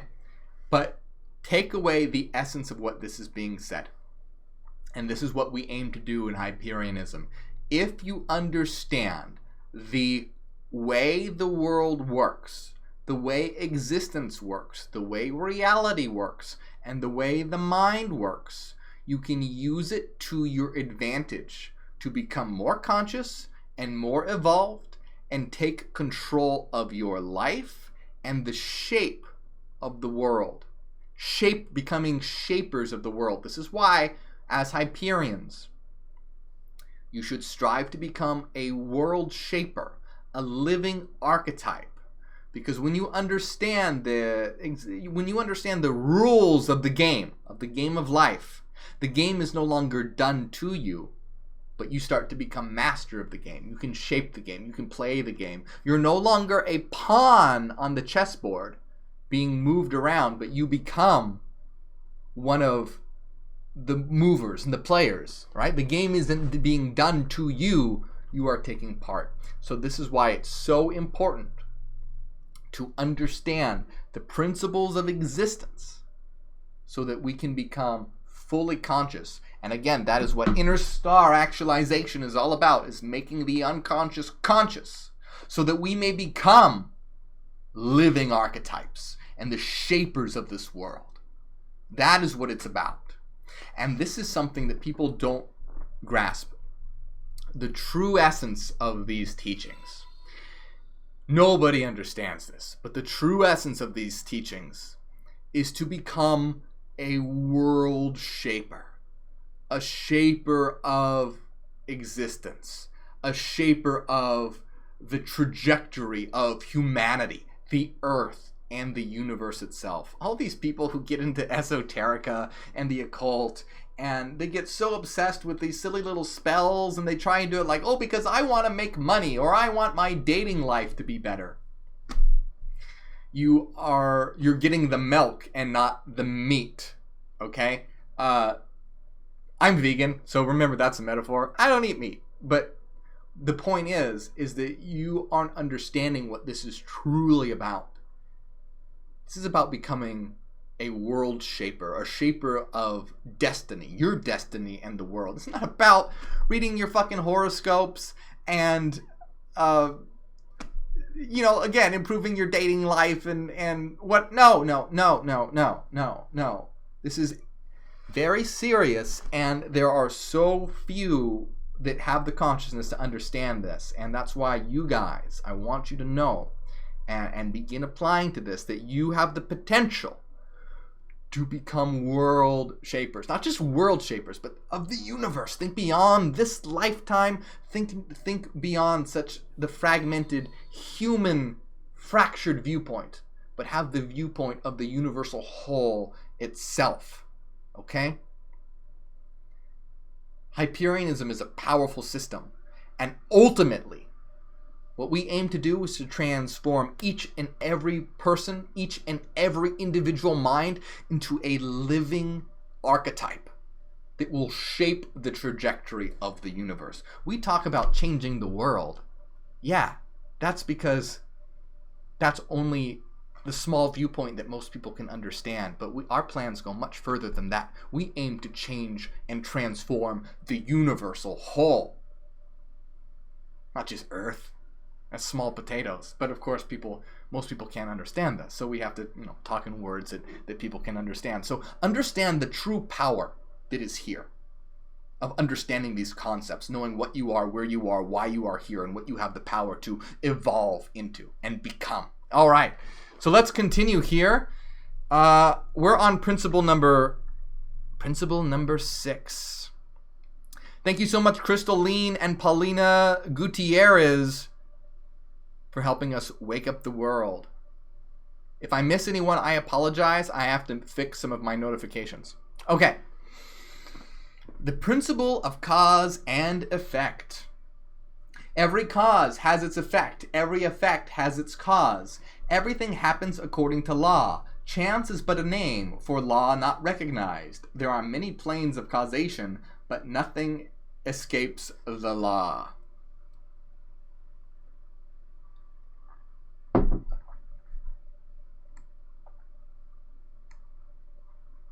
This principle embodies the fact that there is a cause for every effect, and effect from every cause. It explains that everything happens according to law, that nothing ever merely happens, that there is no such thing as chance, that while there are various planes of cause and effect, the higher dominating the lower planes, still nothing ever entirely escapes the law. The Hermetists understand the art and methods of rising above the ordinary plane of cause and effect to a certain degree, and by mentally rising to a higher plane, they become causers instead of effects. Okay, so this is something that I want to... So this is true, but using some, I would say, sloppy language. So once again, let's take a look at the source formula to understand this much better.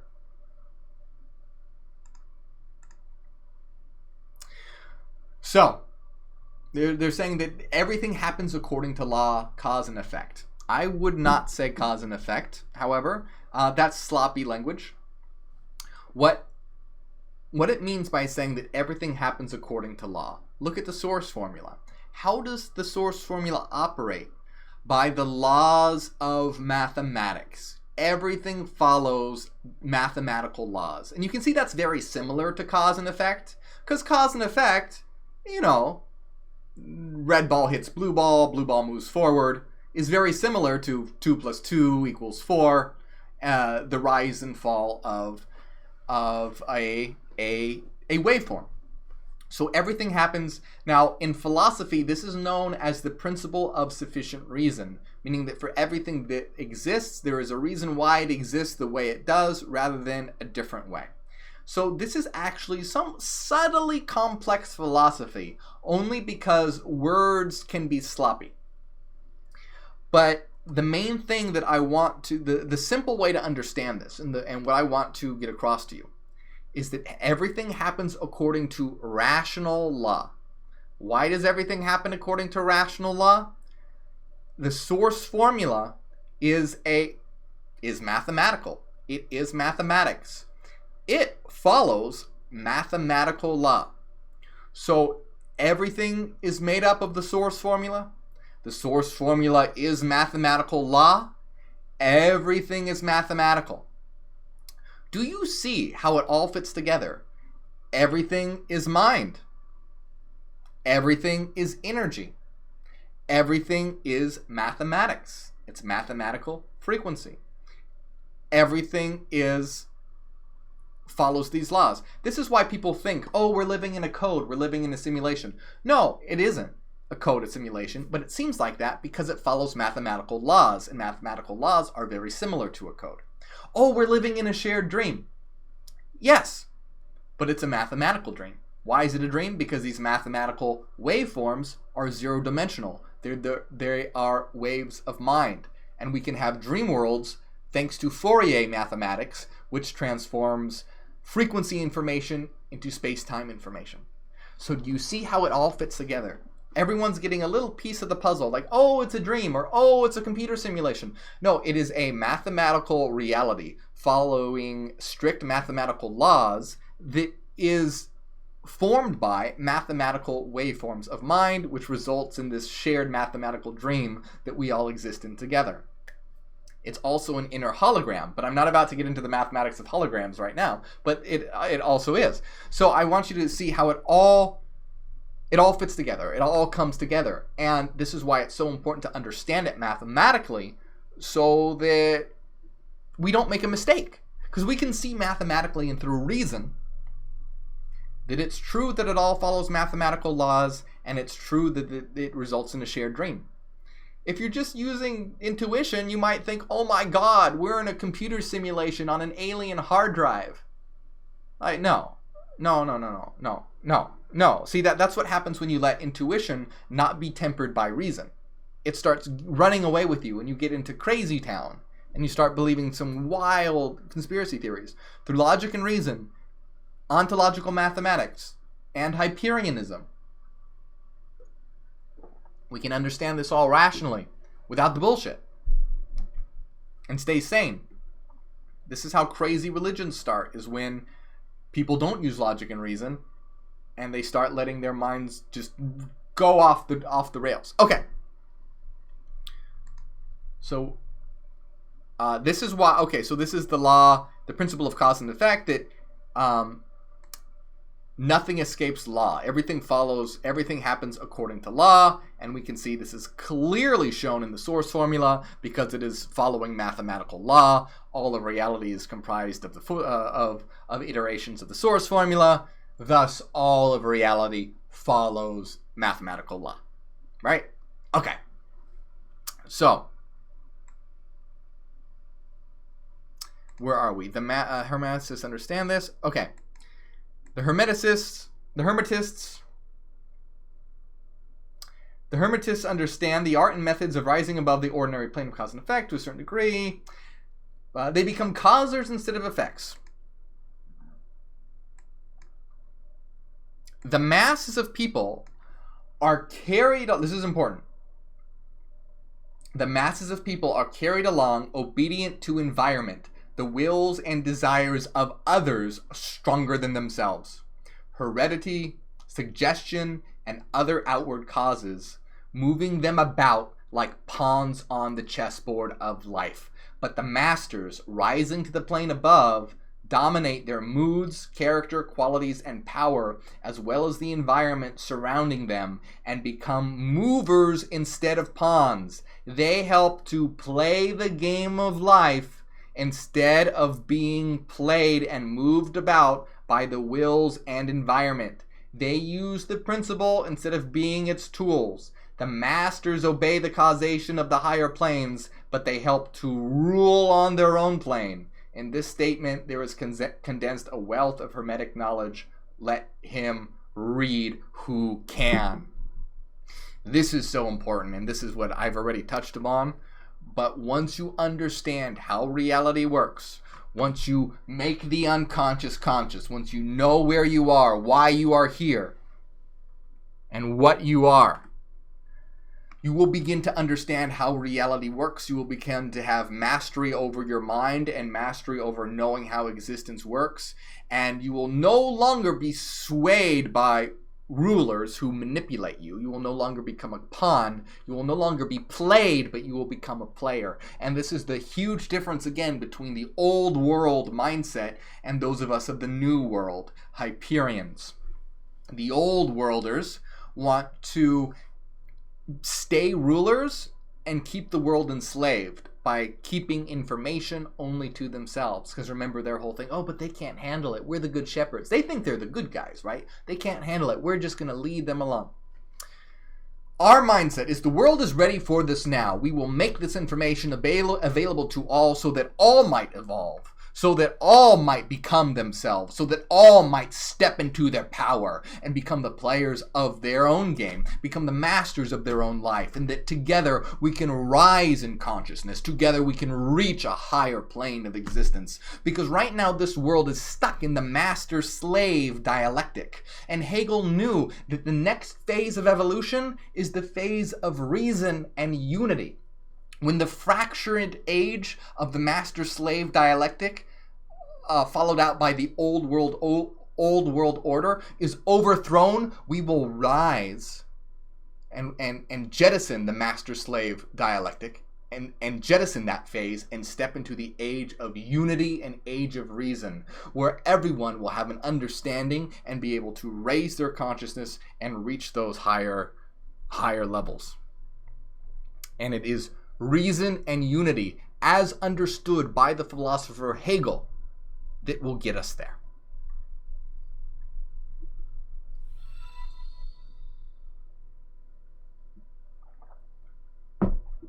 Kybalion, I don't know if I'm pronouncing your name right, but thank you so much for helping us wake up the world. So good to see you here. All right, the principle of gender. Now, this principle annoys me, and those of you who know me probably know why. But we're going to break this one down. We're going to break this one down here. Okay. The principle of gender. Gender is in everything. Everything has its masculine and feminine principles. Gender manifests on all planes. This principle embodies the truth. Hold on one moment.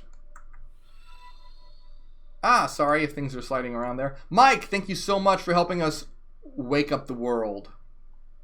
Okay. This principle embodies the truth that there is gender manifested in everything, the masculine and feminine principles ever at work. This is true not only of the physical plane, but of the mental and even the spiritual planes. Once again, mental and spiritual are the same. On the physical plane, the principle manifests as sex. On the higher planes, it takes higher forms. But the principle is ever the same. No creation, physical, mental, or spiritual, is possible without this principle. An understanding of its laws will throw light on many a subject that has perplexed the minds of men. The principle of gender works ever in the direction of generation, regeneration, and creation. Everything and every person contains the two elements or principles of this great principle within it, him or her. Every male thing has the female element also. Every female contains also the male principle. If you would understand the philosophy of mental and spiritual creation, generation and regeneration, you must understand and study this Hermetic principle. It contains the solution of many mysteries of life. We caution you that this principle has... Okay, hold on here 1 second. Okay, so I'm gonna stop right here. Kim, thank you so much for helping us wake up the world. Okay, so basically it's saying that gender manifests in everything. Male and female, masculine and feminine are in anything. We're going to break this down a bit. First thing that I want to point out, Alchemical Soul, thank you so much for helping us wake up the world. Alchemical Soul says, appreciate you. Thank you, my friend, and I like your name. Alchemical Soul, very cool. Okay. Very appropriate for the stream. Okay.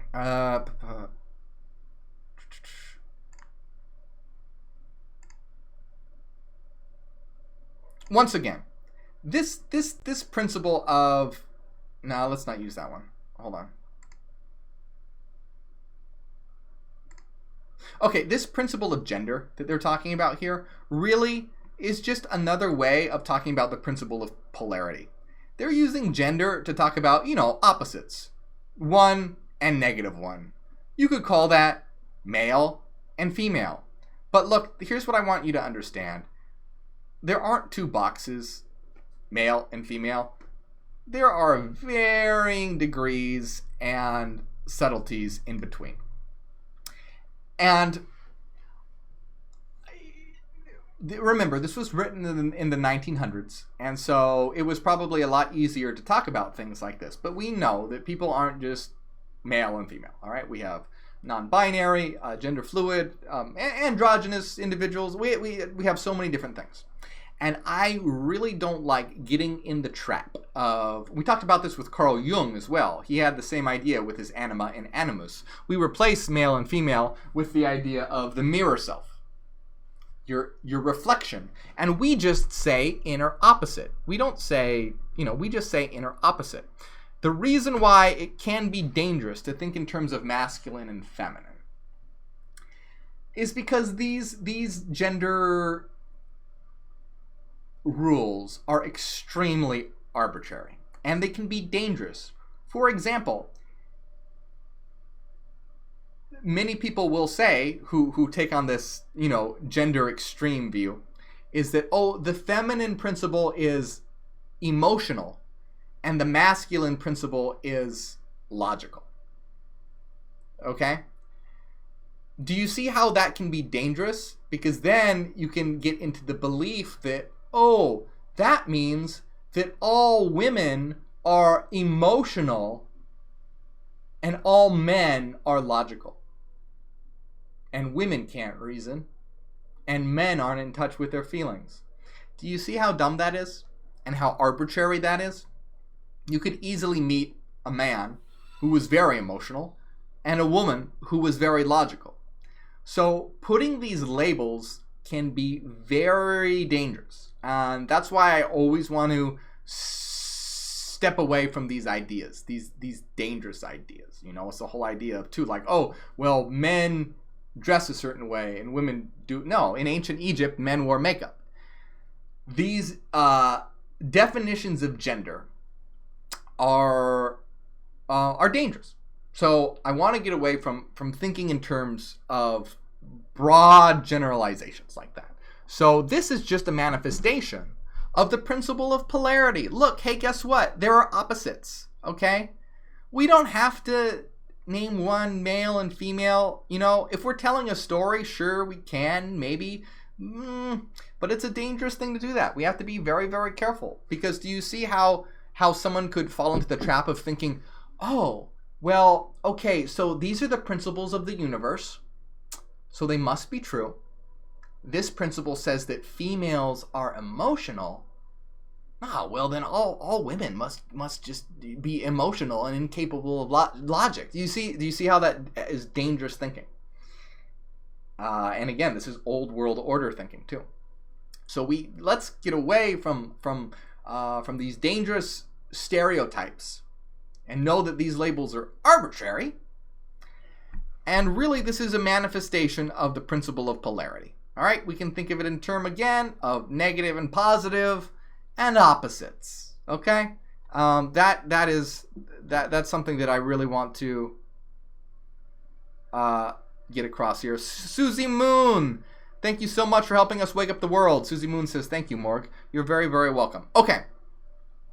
So, I talk passionately about this because it's very frustrating to me. I think these gender demarcations are dangerous.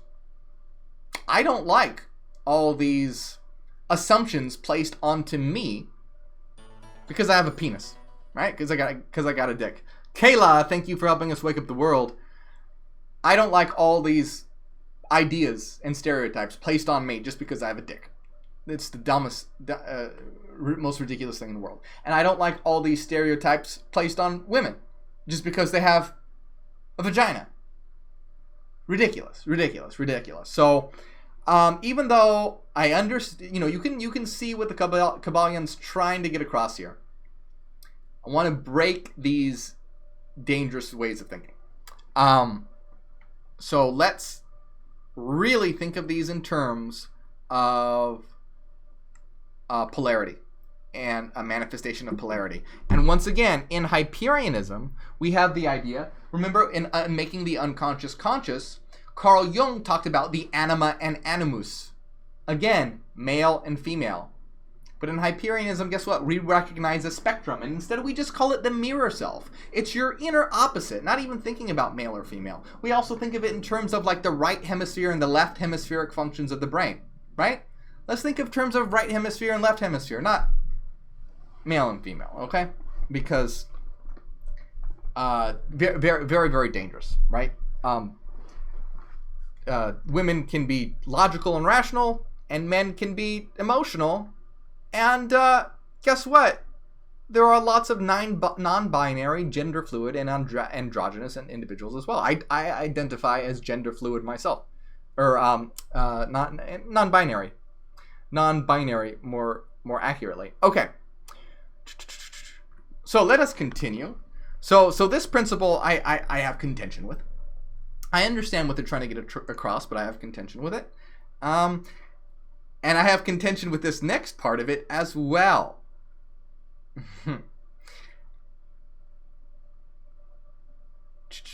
Okay. We caution you that this principle has no reference to the many base, pernicious, and degrading lustful theories, teachings, and practices, which are taught under fanciful titles, and which are a prostitution of the great natural principle of gender. Such base revivals of the ancient, infamous form of phallicism tend to ruin mind, body, and soul, and the Hermetic philosophy has ever sounded the warning note against these degraded teachings, which tend towards lust, licentiousness, and perversion of nature's principles. If you seek such teachings, you must go elsewhere for them. Hermeticism contains nothing for you along these lines. To the pure, all things are pure. To the base, all things are base. Well, guess what? If you seek such teachings, you must go elsewhere for them. Well, go towards Hyperianism then, because we don't look down on things like lust and embracing sexuality. Okay, we don't look at it as below us. We are both shadow and light. And again, this is an old world order mindset. If you deny your lusts, it will become shadow content, and you are not making the unconscious conscious, right? Acknowledging your lusts, your passions, and your desires is part of mental evolution.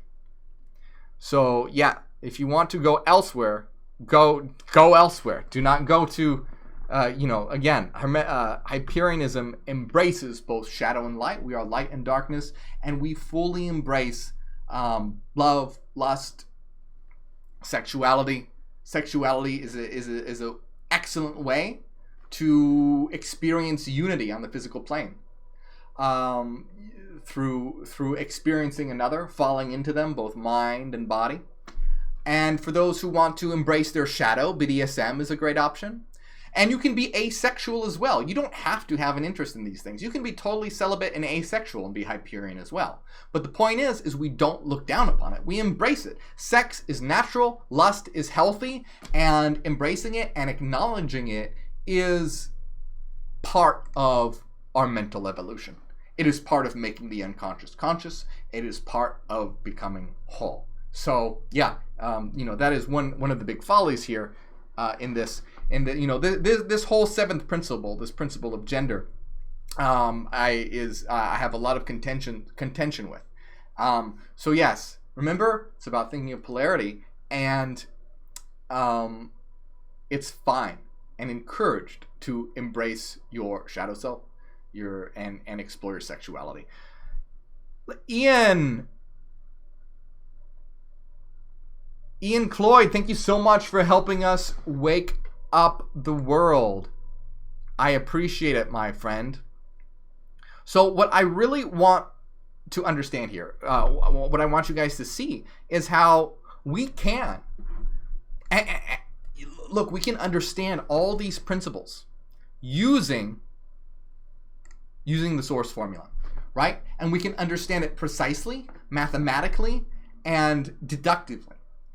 And do you see how in doing so, we don't have now 7 principles, we just have one single principle, one single equation that can explain all of reality and all of existence. And I showed you how we can understand the 7 Hermetic principles through this one equation. In other videos, I'll show you how we can understand all of physics, how we can understand the creation of existence, the Big Bang, everything.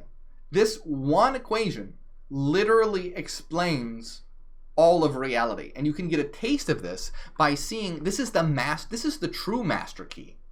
Hyperions hold the true master key to all of existence. By understanding the source formula, we can unlock all the doors of the temple meaning the mind. All of the secrets of reality are laid bare before us. We don't need 7. This one equation, one principle, and it's mathematically rigorous, right? So we don't have to rely on guesswork, and we don't have to rely on intuitions, which can fail us and lead us to crazy results. We've already seen by examining this, not only can we understand it better and reduce it to a single principle, but we can understand where it starts to go wrong. Particularly, right, we can see like in gender and things like that. No, we can just simply look at it as mathematical polarity and get away from, but if you're just using your intuition, it might make sense, right? Like, oh, intuitively it seems like men are a certain way and women a certain way, so it's a fundamental thing of existence, blah, blah, blah.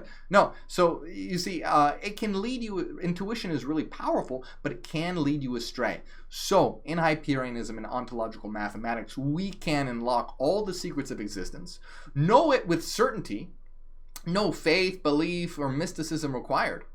And we can use it to unite the world and unlock the secrets of existence and ourselves and each other. So I am going to, those are the 7 Hermetic Principles. The next chapter is mental transmutation. So most likely next week we are going to continue reading the Kybalion and exploring it and going through it, because this was only chapter 2. We have many chapters that we can explore, so we are going to explore it next week, and I'm just going to jump into the comments real quick and say hello to everyone. Hello everyone, so good to see you all here. And that, so this was the Kybalion and in the introduction and the 7 Hermetic Principles. I'm I'm just taking a look at some of the comments here, taking a look at all of them. So good to see you all. Once again, big shout out to everyone for the donations and those who unlock the loyalty badges. I can't tell you how much that helps. You guys are the reason why I can do this and keep it going. So would you guys like to see next week a continued reading of the Kybalion? Let me know in the comments. Tell me right now if you would like us to continue reading next week, going on to the next chapter of mental transmutation. Let me know what you think here. Patrick says, I took notes. That's awesome. A lot of yeses I'm seeing from Kareen, Mike, Kim, Mickey, Talia, Trent, Susie, Luke. Lots of yeses. Okay, awesome. Susan, hey Susan. Awesome. I'm so happy to see that. All right, so then most likely, oh Scully, that's awesome. I love that you're using our Hail New Terra emoji. Let me see if I can use that as well. Can I do this? Yes. Yes, I can. So awesome. So good to see you guys, and we will do that. So I'm seeing like tons and tons of yeses. Make sure that you please like and subscribe. Please share this video everywhere. If you're watching on Facebook, please go over to you can see in the corner my YouTube channel. Please subscribe on YouTube and help us reach our goal of 100,000 subscribers. And awesome. Those of you guys who unlock the loyalty badges, those are so cool. I love seeing the tri-scale everywhere. That's fucking awesome. Kata Lynn, thank you so much. You have unlocked loyalty badges. For those wondering how, you just hit the join, the big blue join button. Okay, my friends. Well, it's so good to see you here. For those wondering about the loyalty badges, there's a big blue join button. You just hit the big blue join button, and that's how you get them. All right, my friends, so good to see you here. I hope you enjoyed the reading of the introduction and the 7 Hermetic Principles, and how we can go further and much deeper with Hyperianism and Ontological Mathematics. We are most likely going to continue our reading of the Kybalion next week. Make sure you are subscribed and you have notifications turned on so you know when that's happening. This Thursday at 4 p.m. Pacific time, we're having our Apocalypse Hangout. So I'm going to see you live this Thursday as well. Look forward to many new videos coming out, and I am really enjoying this time with you guys. Thank you so much for being a part of it, and I will see you again very, very soon. Ad Astra, to the stars.